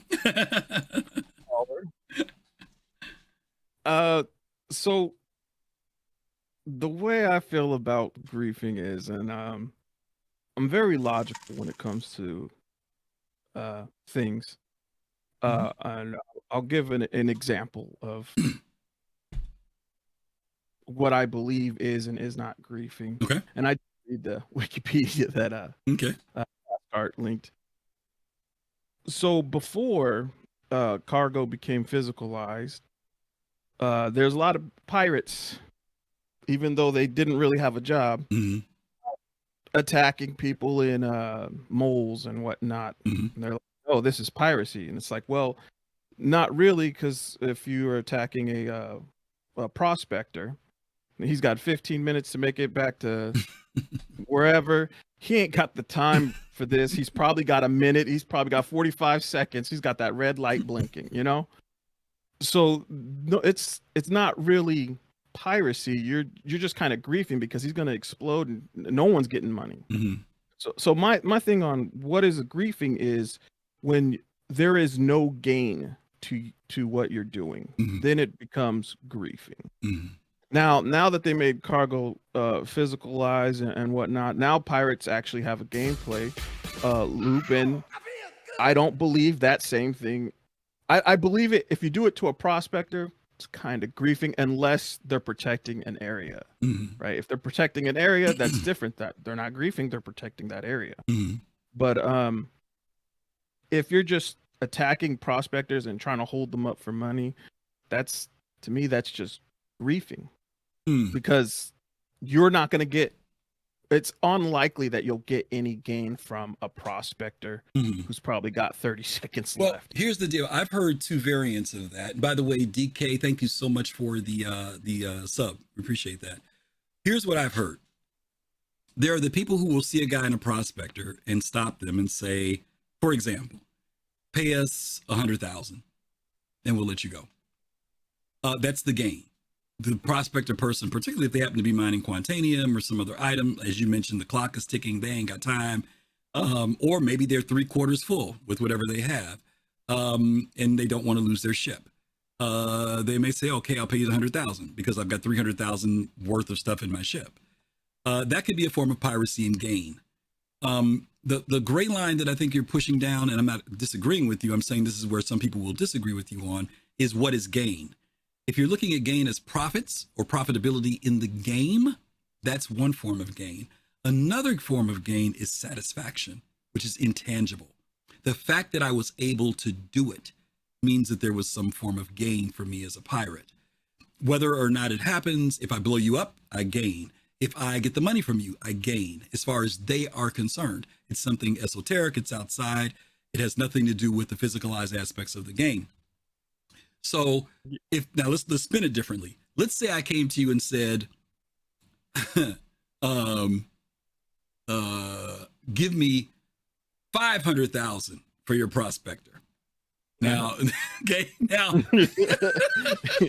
at that point, that's exactly what you're gonna do, right? You're gonna laugh. You're gonna be like, blow me up, you know? It's like, but no, it's not worth it, right? Right. It's just grieving because now that person is asking for something that is ridiculous. It's not even something we can negotiate on. That the ship isn't even worth all that. So feel free to blow me up. I mean, I'll be mad, but I'm just saying, blow me up. So I think there has to be there are some gameplay elements for someone who could ask someone to pay them, and it may be piracy. For them, it'll be like, okay, let me pay this guy so he'll leave me alone. You know, but there is a go ahead. There is a gameplay loop for satisfaction of blowing somebody up, and that's PvP. You can go after rival. No. Oh, yeah, a gameplay mechanism. Yes, agreed. You're right. Yeah, from a gameplay but the standpoint. satisfaction of just doing something that's still griefing, regardless of yeah, but if there's no gain for you in game other than that satisfaction, that is griefing. But listen, griefers won't dispute that. Griefers will say there was satisfaction in blowing you up and knowing that I irritated you. That is their gain. And I hear you. That's what I'm saying. This is going to be a matter of perspective. There are going to be some of us who feel like it's bad behavior. There are going to be other people who are going to say, no, we're bringing interest to the game. That will be their spin on it, right? It's going to be a matter of where they're looking. And the reason why I'm bringing this subject up is, again, to talk about what is quality of life. And I'm talking about not quality of life just for the players who are on one side, but I'm also talking about quality of life for people on the other side. Why does it matter? Again, what is it about, like for the example that Nomad said about the people that had to jump over the turnstile? What brought them to that level that they felt they actually had to jump over the turnstile and not wait or approach it from a different way? How about the people who were doing the tank battle? That same group, that same org, very easily could have contacted them and said, hey, we've got a whole bunch of great fighter pilots and stuff.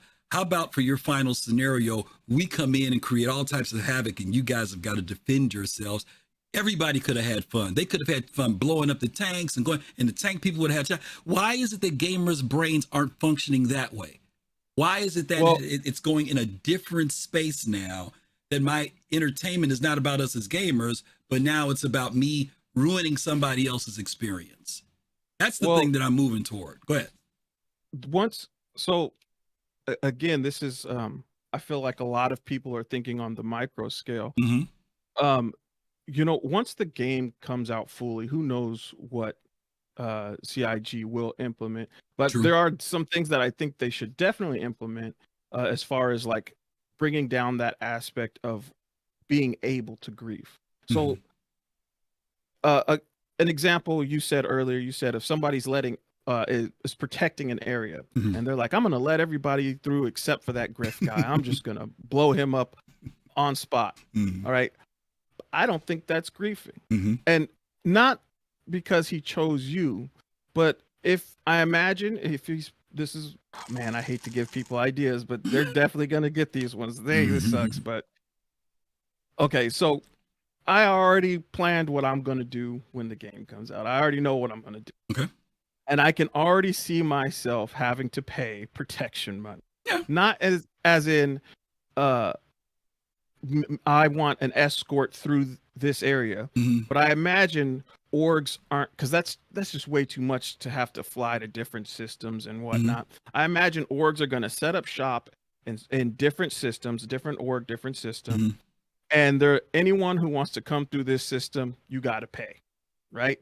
So I imagine that's how it's going to be. So if you didn't pay your bill this month or this week or today or this hour, whatever whatever the market deems it is, and if they see you, they're like, "What's Griff doing here? It looks like his subscription ran out 3 weeks ago and he hasn't paid up." You know, I would, if they shot you, I'd be like, "Yo, you got to pay dues, man. That's the price of doing business." I wouldn't see that as griefing. No. That's not griefing. Again, that's staying within the form of game, the game world, everything else, right? I mean, and that's fine. You know, I don't think that's going to happen, to be honest with you. And I'll tell you why later. Because Eve does that, but I don't think Star Citizen. I don't think you're going to be able to do it in Star Citizen. And I'll tell you why. And later. Then back on the friends list thing, I like the idea that somebody said. Somebody said earlier, you shouldn't be able to see everybody who's on the server. Yeah, he did. Which I definitely agree. You shouldn't be able to. And then they said, maybe if you hack the comms in the area, then you can see everybody on the server. And, you know, with the way that they're going to do the server meshing, you know, there's going to be like 20,000 plus people on a server. I don't think it should go that far. I think it should more of be like, if they hack the comms, then you see the people in an area, not in an area, right? That's what he meant. That's what he meant in that area where that comms is. Yeah, and I agree. I think that's a nice alternative. You know, and it keeps it within game context, right? If you want, if you're that serious, you can go and hack a comms. I think also what CIG could do to limit what you would call griefing, and it only makes perfect sense because a lot of people like to. You know, I mean, it's going to be ultimately a role playing game. That's what this is. Cops, they need to have a actual like policing force that can.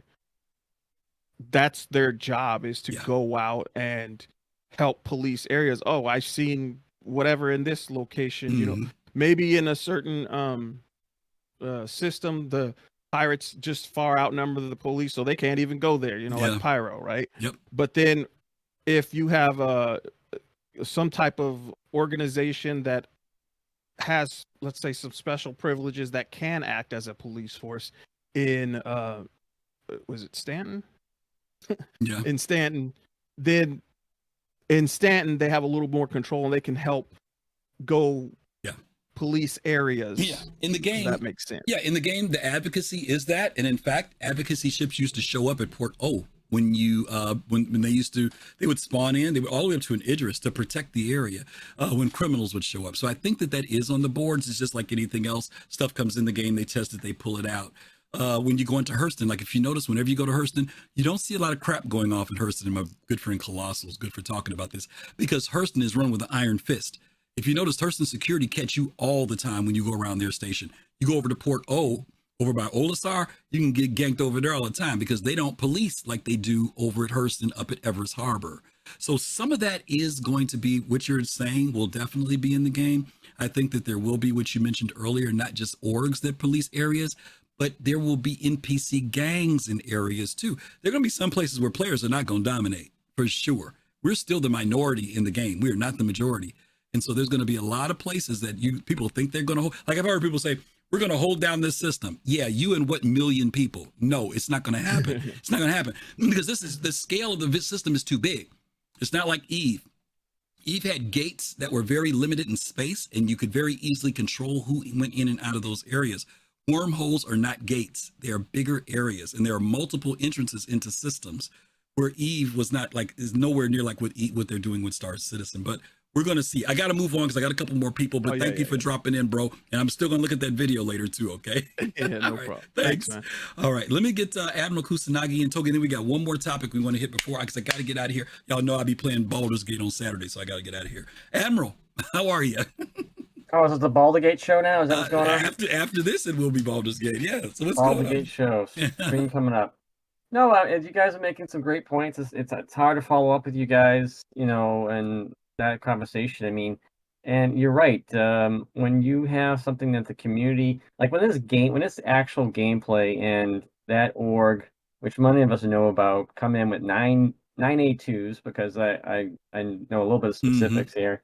They came in with 9 A2s and they started bombing the hell out of the place. And if that was an actual, in-game event, or everything was going on in the game, that I could see that. If there was a reason to do it, maybe they were, invading, or they were whatever, a base or whatnot. But the idea that you had multiple streamers and CIG who were going to be part of this thing, and I mean, when I say CIG, I mean members of CIG who also stream, and they were a part of it, and they just decided to do this just to ruin their day. They may have said something on X or the old Twitter forum and said, "Hey, you better look out. We might come and bomb you guys." But that's besides the point. They really just did it to ruin everyone's day. Right. And there's the really, I know you've mentioned this before in other shows, where there's like the psychology of players, and not just this game, but like Tarkov and other things, where you just have people that have, I don't know if it's an antisocial thing or what, but the fact that they just are in there to ruin people's days on multiple levels, whether it's 50 people or 100 people playing in tanks, or if it's one person who's got 3 viewers watching his stream. I don't know. I don't get it.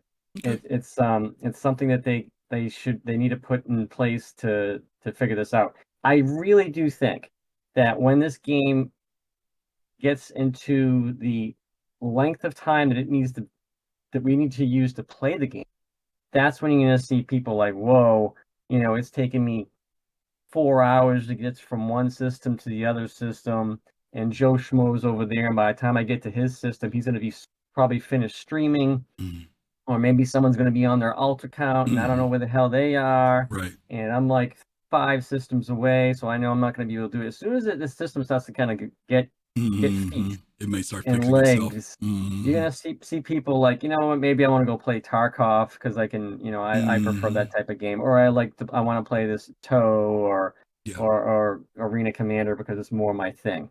But to go out there and to do the type of crap that's happening now is just really, it's unwarranted, because it's hard enough to play the game and have the game itself not piss you off. Now you have the game and people pissing you off, and it's like, why even play it at all? And then people come around, well, why is it taking so long? Well, maybe if you stop like pissing people off, we'd have more people testing the game. Because maybe you pissed off the 1%er or the 5%er who actually makes tickets, because everybody else is here to play a game, and some people actually give a damn, and they're actually filing tickets to fix bugs and to move this thing along. I'm not saying I do that. I haven't made a ticket in a long time. But once in a while, it's like, oh, this needs to be kind of your voiced point there. on who you never know who you're impacting is what we're going to be talking about next. So I'm glad that you're mentioning that. And again, my thing is, and the tough part for me is I've been gaming for a long time. I said this on Thursday. I've been gaming for 50 years, and I've watched the arc of gaming and the history of gaming and players as well. And I know things change and society changes. Gaming has changed. But it breaks my heart to a certain degree that I'm watching it more on a decline than I'm watching it on a rise. There was a period when gaming first started that it was, some of us remember back in the day, if you were into computers and stuff, you were a geek, you were an outcast, you were weird. And then we reached a point in society where gaming became acceptable, that people started saying, wow, this isn't just for kids, that adults can do this stuff. Then it got to a point where economics became involved. First, people talked about esports and people laughed at that. And now esports is considered a credible type of sport. You've got universities and colleges and tournaments and all global recognition of it. But at the same time, while it has excelled in those areas, I've also watched in the background a decline. And that's the thing that disturbs me more than anything. And some of that is societal. But the gaming community used to always be outside of that. This was the place where you went to elevate. And I've watched this tone of, instead of us supporting each other, that we've become cynical, we've become negative. And some of it is because of what's happened in gaming for sure, but we've become divisive. Where before, this is where all the oddballs got together and it was cool. Now you walk away from gaming sometime not feeling so cool anymore. And so we're going to talk about that in a minute. Let me get this last one in with Sir Togi, and then I'm going to go ahead and move to the final thing here. So thank you, Admiral, for dropping in, buddy. Thanks, Chris. All right. Last but not least, we bring in the man himself, Sir Togi. I keep moving myself in the wrong room and moving him in the wrong room. There we go. Hey, Sir Togi, how are you? What up? Good to see you, man. I think you know what I got to say about this. No, I'm curious to hear what you got to say. I know you got something. I got 2 points here. Okay. All right. Number one, the idea that motivation can separate PvP from griefing is ridiculous. Okay. All right. I walk up behind you and paint a wall with your brains and then walk away, and that's griefing. But if I steal your pants, oh, that's gameplay. Wait a minute. Wait. Who said that? Wait. That I don't understand that. Give me break that down. Break that example down for me. The other guy, 2 guys back, who was saying that, if you attack a prospector, all right, it's like, oh well, he's trying to go and get his stuff. Right. Right. You're not going to get anything from it. Okay. So that just makes him an easy target. All right, like a target. What do you mean by easy target? Break that down even more. For fun. And the fun is killing him. Okay. So and what is the fun in killing him? The killing part. What's fun about killing? The part where they blow up.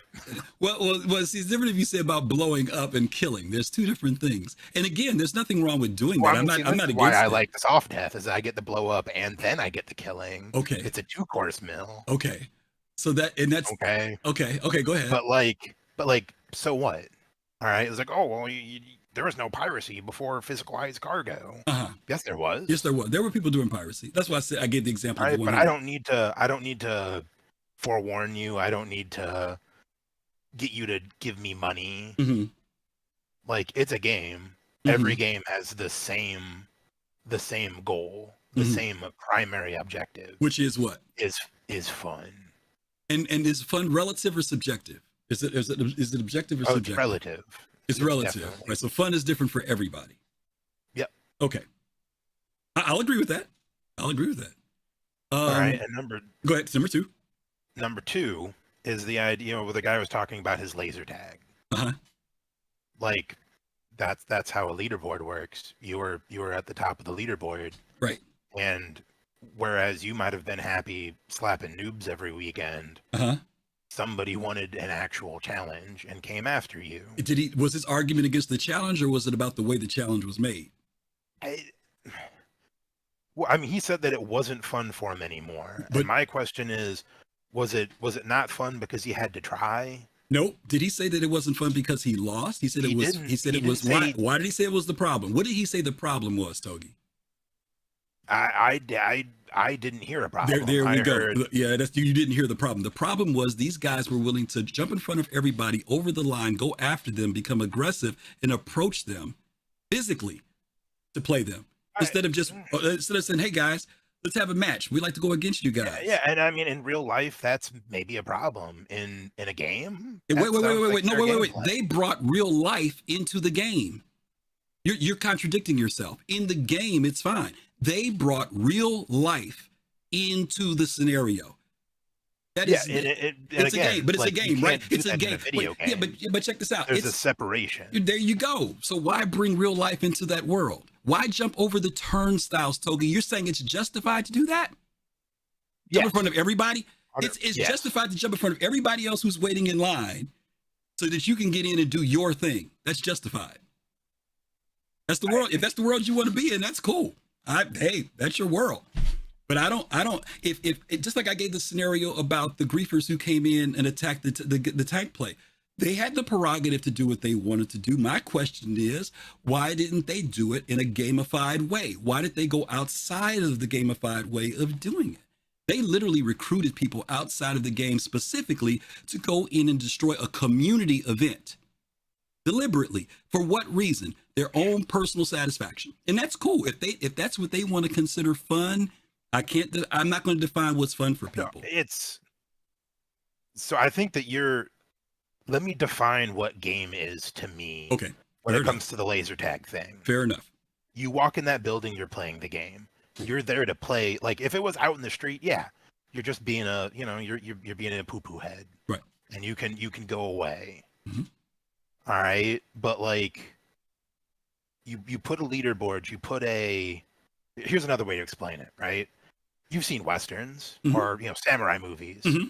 There's always the traveling Ronin who's the super good swordsman. And then out of nowhere, everybody wants to challenge him because he's the best. Right. All right. That's not griefing. No, not by any means. You get a reputation. Somebody's going to want to take you down. Avenger 1. Somebody's going to want to take you down. Everybody goes after Avenger 1. You see Avenger 1, you see Captain Burks. Right. You're going after him. Right. Probably going to die, but you're going to go after him just to see what happens. Nothing wrong with that. I agree. Nothing wrong with going after the top dog. Make it your objective. I have no problem with that. I have a problem with the way it's done. Not that it's done. If there's a challenge, listen, if I'm standing in line at the freaking grocery store and there's somebody who feels that because they need to go do something, need to jump in front of the 10 of us because their thing is more important than mine, then I'm going to say, oh, that's fine. That's exactly what you're telling me was fine for that person to do that at the laser tag thing. It was okay for them to do that because they wanted to be at the top of the board. It's okay for this person to jump in front of me in line at the grocery store because they want to get home to watch TV first. No, that's not right. No. It's the same example. Tell me what's different about those two examples. Nothing. They're the same scenario. My issue is about the way it's done, not that it's done. Not that it's done. The way it's shopping doesn't have a leaderboard. It does when it means who wants to get out of the store first. It does. Yes, it does. Because I was there 20 minutes beforehand and I got there just because you got here late and you're in the back of the line. What makes you think you should be able to get out here before me? No. We stepped in the leaderboard when we got in that line. There's a first person, second, third, fourth, just like on the leaderboard. So what's different? Nothing. So to your point, fun is different for everyone. To blow up the ship and see it. People used to say that about the Starfarer all the time. Can't wait till the Starfarer comes into the game because I want to see it blow up. Okay, if that's what get your jollies off is watching the Starfarer blow up, hey, have at it, Hoss. That's fine. But if that's the most you see in the universe, is the Starfarer blowing up? If that's the most that person sees, that's all there is in the universe? Or is it because they're bored? Is it because there's nothing else to do? And people have defaulted to these things. Well, maybe that's the reason why a lot of it happens. Because there's not enough there for those players who want to do more to do. Yeah, but you can put a player in any game. I mean, you could put them in a literal universe sim. Mm-hmm. There's going to be people who just do that. Yeah, but see, the issue is that's and I agree. I agree. I'm not disputing the fact that this exists and people are going to be there. My question is why? Why? This was not in gaming. Listen, 50 years, this was not the way gaming was 30, 40 years ago. Something has shifted in gaming that we have gone for. God, it's so hard for me to say this. You have a universe, like, okay, there are people who will come to Star Citizen and say, there's absolutely nothing to do. And I understand that these are people talking about they're looking for features and things of that. But the nature of Star Citizen is a sandbox where they've given you a tool and a playground. And now it's up to us. It's like having the freaking bucket and shovel and everything else to figure out what to do with it. And gamers have gotten so freaking lame and lazy in their imagination that they can't even get a few friends together and come up with scenarios, or they can't contact another org and say, hey, let's do so-and-so, or they can't come up with a thing of saying, we're going to base out of here and this is where we're going to make our home. All that stuff is there, but gamers don't even see it. All they see is there's no button for me to push on the Moby Glass to get a feature out for me to do something. That's scary to me because gamers weren't like that before. And I'm not picking on you. I'm speaking about what I see in gaming, that we have defaulted to these simple, basic things of what makes us happy when you got a freaking universe of stuff to do. And I'm trying to figure out why are gamers missing that? That's the most that they see is when I blow up the Starfarer. What a pretty explosion. You know what? When I watch the Idris blow up and we play the game when we do Xeno, I think it's so cool. But I see it as cool, not because the ship blew up, but because there were a bunch of us there that did it. And to watch it is rewarding. If I did it out there by myself, it would be even more rewarding. But it's not that the ship blew up. It's deeper than that for me. But for some people, it's nothing more than I blew the Starfarer up. And that's okay. If that's where their fun is, God bless them. I don't know. I don't agree with your central premise. I get you, but I'm not waiting around 10 years for a game just to worry about so I can blow something up. I can say you that. I can do that in a lot of other games. And if that's the most people are finding in Star Citizen, again, not you, I'm talking about what I've seen from other players. If that's most they're finding. I'll be completely honest with you. That's pretty much all there is in Star Citizen. Oh, right now, yeah. Oh, no. Oh, great. I agree. Right now, I agree. That's why I said maybe a lot of it comes from the fact that there's just not a lot there for some of the players to do. Everybody's coming to Star Citizen with different feelings, different things they want from it. Some people just want the combat. Some people want to be able to freaking make a farm. Some people want to be able to be the entrepreneur. Yeah. You know, I get it. And it's different for everybody, like you said. I kind of have a feeling your central premise is what you were alluding to. Which one? For your next thing. Oh, is that gaming has changed. Well, let's go to the next thing, and because I gotta be done. Right. I gotta put up. If you want to come back, though, please do. All right. I'm gonna go over a little bit. Okay, thanks, buddy. All right, there's Togi. All right, y'all. Let's go to the next one. I know y'all saying so much stuff in the chat, and I'm missing it. I'm so sorry. There's so much to do. All right, let me hit this last point because I keep talking about it. And if I skip it this week, y'all gonna be mad because I didn't talk about it. Okay, so this is the question: is everyone fair game? Is everyone fair game? I'm in Test Squadron. Test Squadron has a lot of people. And in being in Test Squadron, there are a variety of people too, not just numerically, but the different types of people. And I want to list some of these here. And I want you to give me your thoughts. You guys can come in the chat again if you got some thoughts. Are these people fair game? And I'm talking about, do we need to give consideration to them, or they're just fair game because they come into this game? Now, I've said before that Star Citizen is going to be a game that's not going to be for everybody. It's not. I don't think they can make the game for everybody. I know they can make it approachable, but I don't think that it's going to be for everyone. Some games are like that. Mortal Online is extremely brutal. PvP, very tough game. I'm not a big PvPer, but I love it because the game mechanics are good. When you die in there, it's some serious stuff. Everything else. I love it, and I never thought I would because I usually don't like to play hardcore PvP, but I really love playing Mortal Online 2. Really, really good game. But it's not for everybody. You know, if you got thin skin, forget it. Don't play Mortal Online 2. All right. So here's my question on this one. Here are people to think about. New players. There are people who are coming into the game, and you guys know the difficulties of learning this game. You know the struggles. If you've been here a long time, you probably have forgotten or don't even know how difficult it is to learn this game if you come in now, because there's 10 times as many things now than there were 5 years ago to learn about this game. Not only about the features and mechanics, the workarounds, how do you do this when this happens, and all this other weird stuff.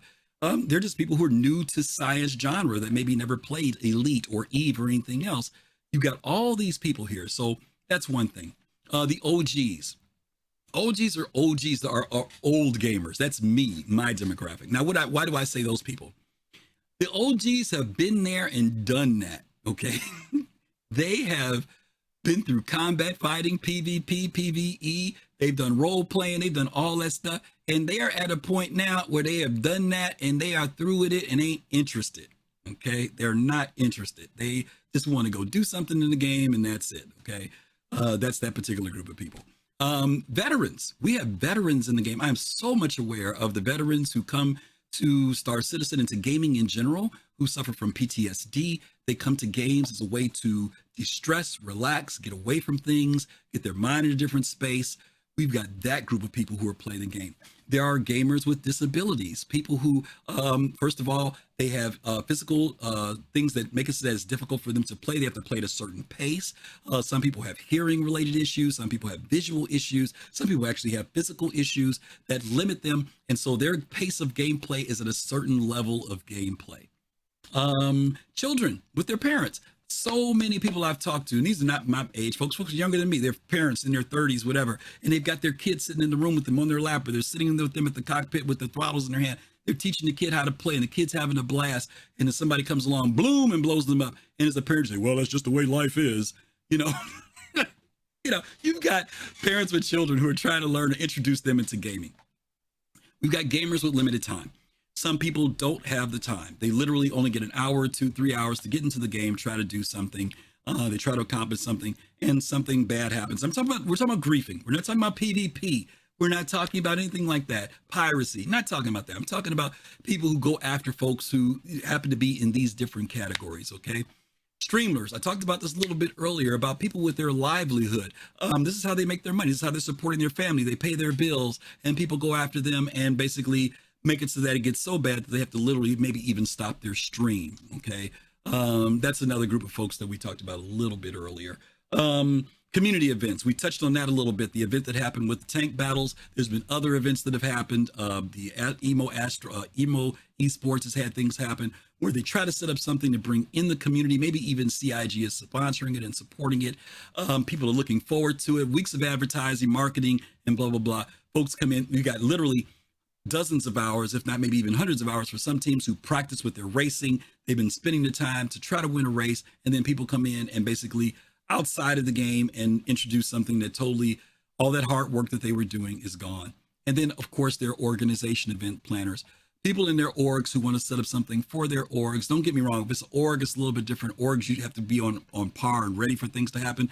But if they're a smaller org, they're trying to do a mining event, something like that. And don't get me wrong, they need to prepare. I'm not saying that they should just go out and nobody mess with them. They need to prepare. But I'm just saying there are people who literally put in a lot of work and time in trying to plan things for their community, their friends, and then there are people who come in and may impact that. So I'm going to stop there. Those are the ones I'm going to hit. Is everybody fair game? Is it like, well, if you come into this game, you know what it's like, blah, blah, blah, blah. Or is it the fact that we just need to give some consideration? You know, my issue about griefing, especially if it's not exploitive, but I don't like when people take on people that they know aren't capable. And let me say that a different way. There are plenty of people who want challenge in this game. They want some difficulty. You know, they want, to Togi's point, something to be going on in the game. They come to the game looking for things. And it bothers me that we won't try to find and seek those people out, put a post up and say, hey, if there's anybody who wants to go head to head, do that. Very rarely do I ever see anything like that posted. To bring that challenge to the game. Instead, we go after it's Free Fly Week and let's blow up all the people who spawn brand new in the game. That's our fun. Really? That's the most fun, is to blow up the noobs who just got a free ship that maybe are considering maybe actually playing Star Citizen. That's where we find our fun, is to mess with those folks, you know. Or anyway, I'm not going to talk. Let me bring people in. Because I'll start up on that. Let's bring in Red Bear first. Who's happy to be here? Somebody was happy to be here. Thank you for whoever was happy to be here. Oh, Sharif, thank you for following. Thank you. Appreciate that. Red Bear, you there? Yeah.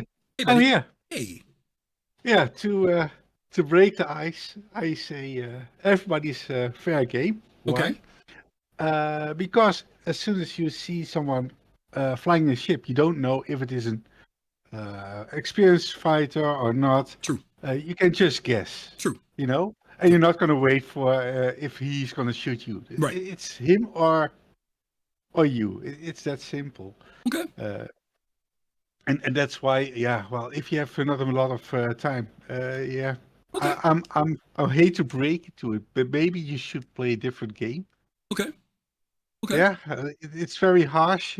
No.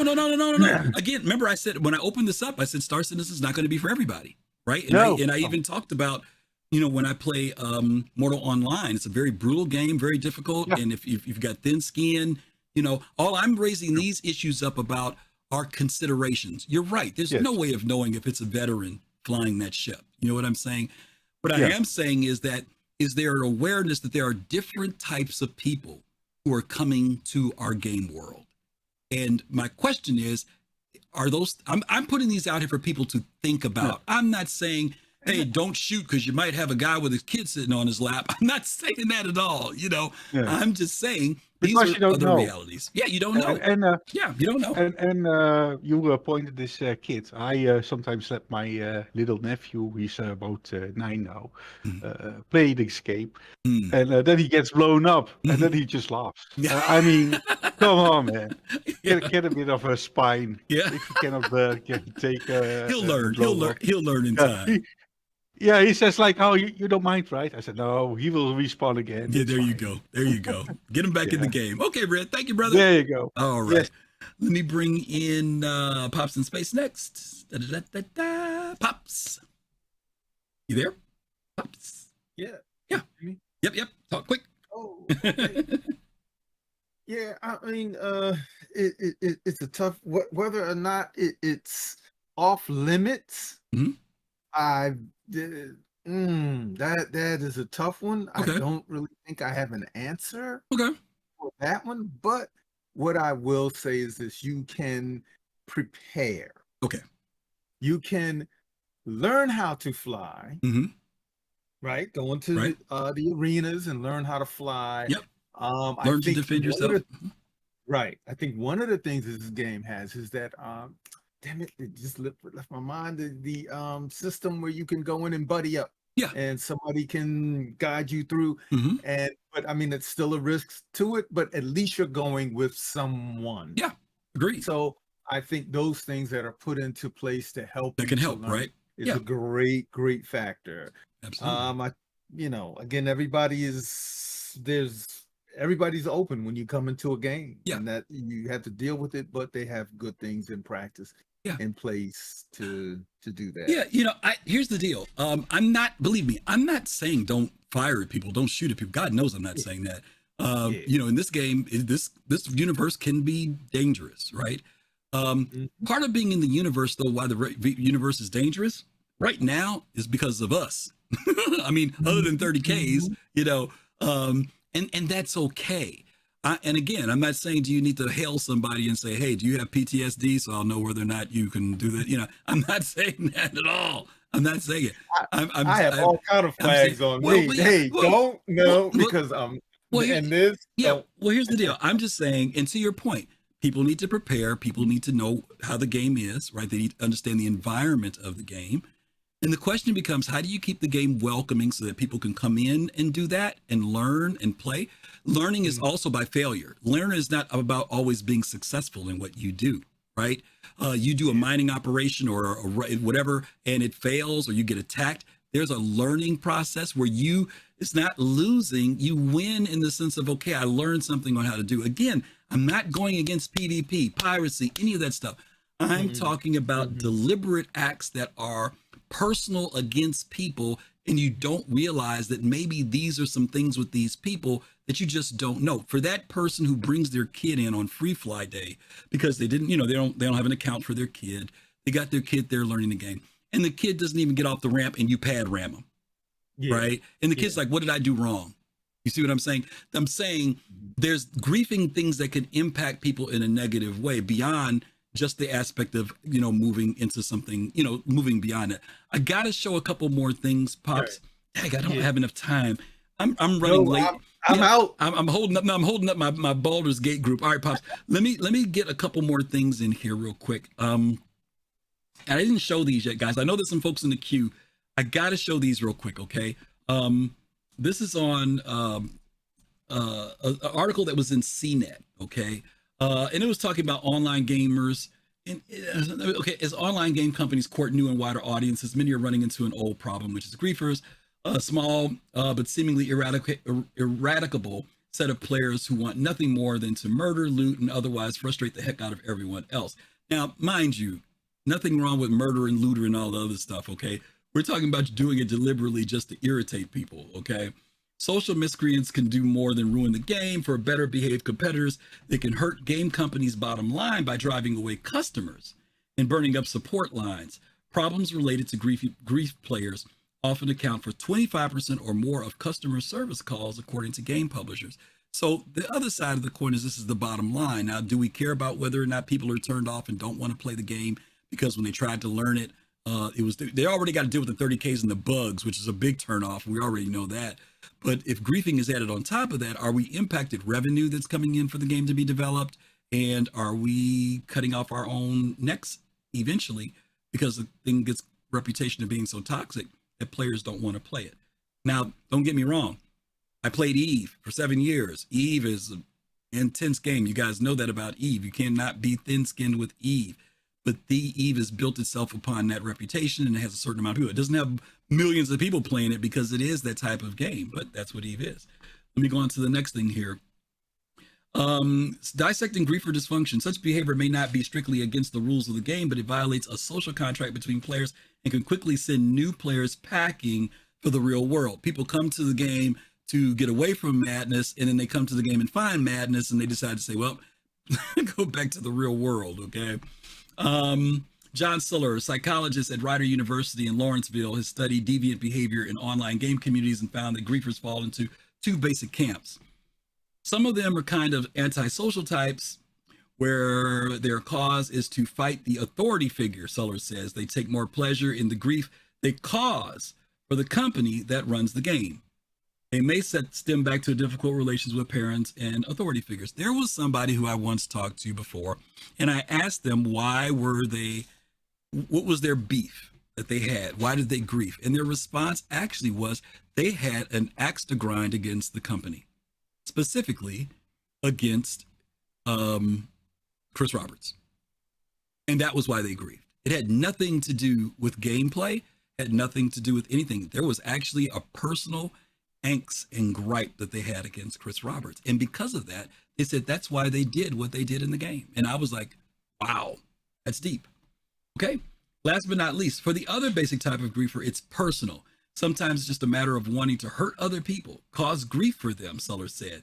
It might be a form of displacement for people who have been victimized in other areas of life. They cope by turning the passive into the active. Now I'm the person who victimizes other people. Dealing with both types may start with mom's advice about bullies. Ignore them and they'll go away. They want attention, Suller says, so if you ignore them, they may give up. That may be true. We'll see. But I do want to distinguish something because, again, Sir Togi mentioned some very valid points in here. He enjoys the thing of killing and, seeing something blow up. That's fine. Nothing wrong with that. The issue is this thing here where it talks about victimizing people. I'm not talking about gameplay. Gameplay is fine, but we're talking about when it becomes a personal thing against the person, not what you did. It's not the action. It's when you are going after the person. If you enjoy a certain style of gameplay and that's the fun thing, cool. No problem with that. I don't want to make it sound like people blowing up stuff was anything wrong with that. I blow up stuff in the game. I'm talking about the person. If you're going after the person just for the sake of making them miserable, then there's something else going on there. Okay, let me bring in some more folks. I'm gonna bring in Fist to Face, then I'll bring in Togi, then I'll bring in Almost Over, and then I'm gonna wrap it up because I'm overtime. Okay, Fist, you there? Okay. So my take on this, right? Uh-huh. Looking at it where the griefing thing, like, yes, for the question, yeah, is everybody fair game? Unfortunately, yes. Mm-hmm. Everybody's fair game. A flat yes. Mm-hmm. I was fair game when I first came into the game. Somebody blew up my ship over there at the somewhere. Okay. I forget, off of aerial or whatever. So unfortunately in this game it comes with it. You know. Okay. So I'm gonna keep it short because I know you gotta go. So that's my 2 cents. Okay. When it comes to folks. You know, Fair enough. Is everybody fair game? Everybody is, unfortunately. Absolutely. I agree. Everybody ends up being fair game. You come into the game, there's no sign on you, so that's it. I agree. Okay. Yeah. Thanks, buddy. Yeah. All right. Let me answer a quick question. Elder, good to see you. Thank you for stopping in. I see your message about Avenger Squadron. Yes, I agree. I think there are too many people who are called griefers who aren't griefers. I think there's some certain levels of gameplay that are PvP. People get upset and their default is to say, oh, they're a griefer. I think griefers are a minority. I don't think there's tons of griefers in Star Citizen. I know that there are griefers in Star Citizen. I don't get griefed that. I can't remember the last time I was griefed, but I've had some people who told me that they'll go someplace and get pad rammed. You know, they get pad rammed. I can't remember the last time I was pad rammed, in fact. And there are other people who I know it just happens so frequently for them. I don't know if that's because somebody's picking on them. They're at the wrong place at the wrong time, whether they need to stay away from port O, I don't know. But I do know that people do say that it happens, and I know I hear a lot that it happens whenever there's a free fly, that there's a lot more stuff that happens to people. And again, some of those people may be calling them griefing when it's not, it's just PvP. Yep, prisoner, that was one person who was notorious for hanging out at Port O and just deliberately going after folk. Okay, let me bring in Sir Togi, and then we're going to bring in Almost Over, and I'm going to wrap it up. Sir Togi. What up? Hey, back again. So, like, this is my whole thing, right? Okay, dope. You're asking if it's acceptable to grief those people, if they're fair game to grief.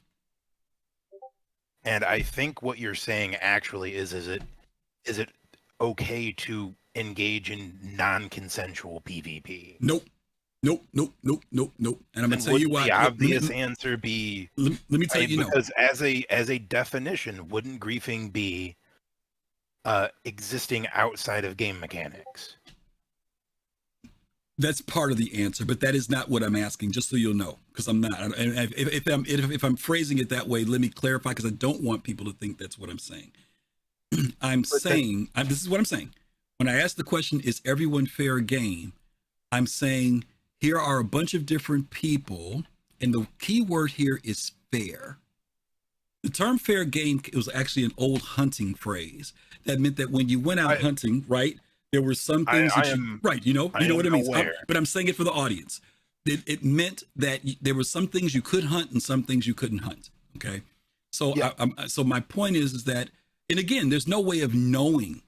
There's no way to distinguish if the person I'm pointing my gun at falls into any of these categories. There's no way for me to know that. I'm raising it as a point of consideration. That's all I'm saying. I just said it a few minutes ago. Anybody who comes into the game is fair game. If you launch into this game, you're fair game. Let me make that clear. Okay, so now you can go ahead. Hopefully I clarified it if I was giving the wrong impression. But then wouldn't that mean, like, because again, as griefing is something that exists outside of game mechanics, wouldn't the obvious answer be that no one's fair game? No, I don't say that griefing is necessarily outside of game mechanics. There, you can do, like, for example, we talked about stream sniping. That's outside of the game mechanics. Yeah, stream sniping, pad ramming. Okay, right. But no, pad ramming's not. But even pad ramming is outside of the game mechanics because that's why they did hangars. Now. All right. To try to prevent people from doing that. But there are people who still do it. There are people who will fly into a hangar behind you and crash you. Now. Yeah.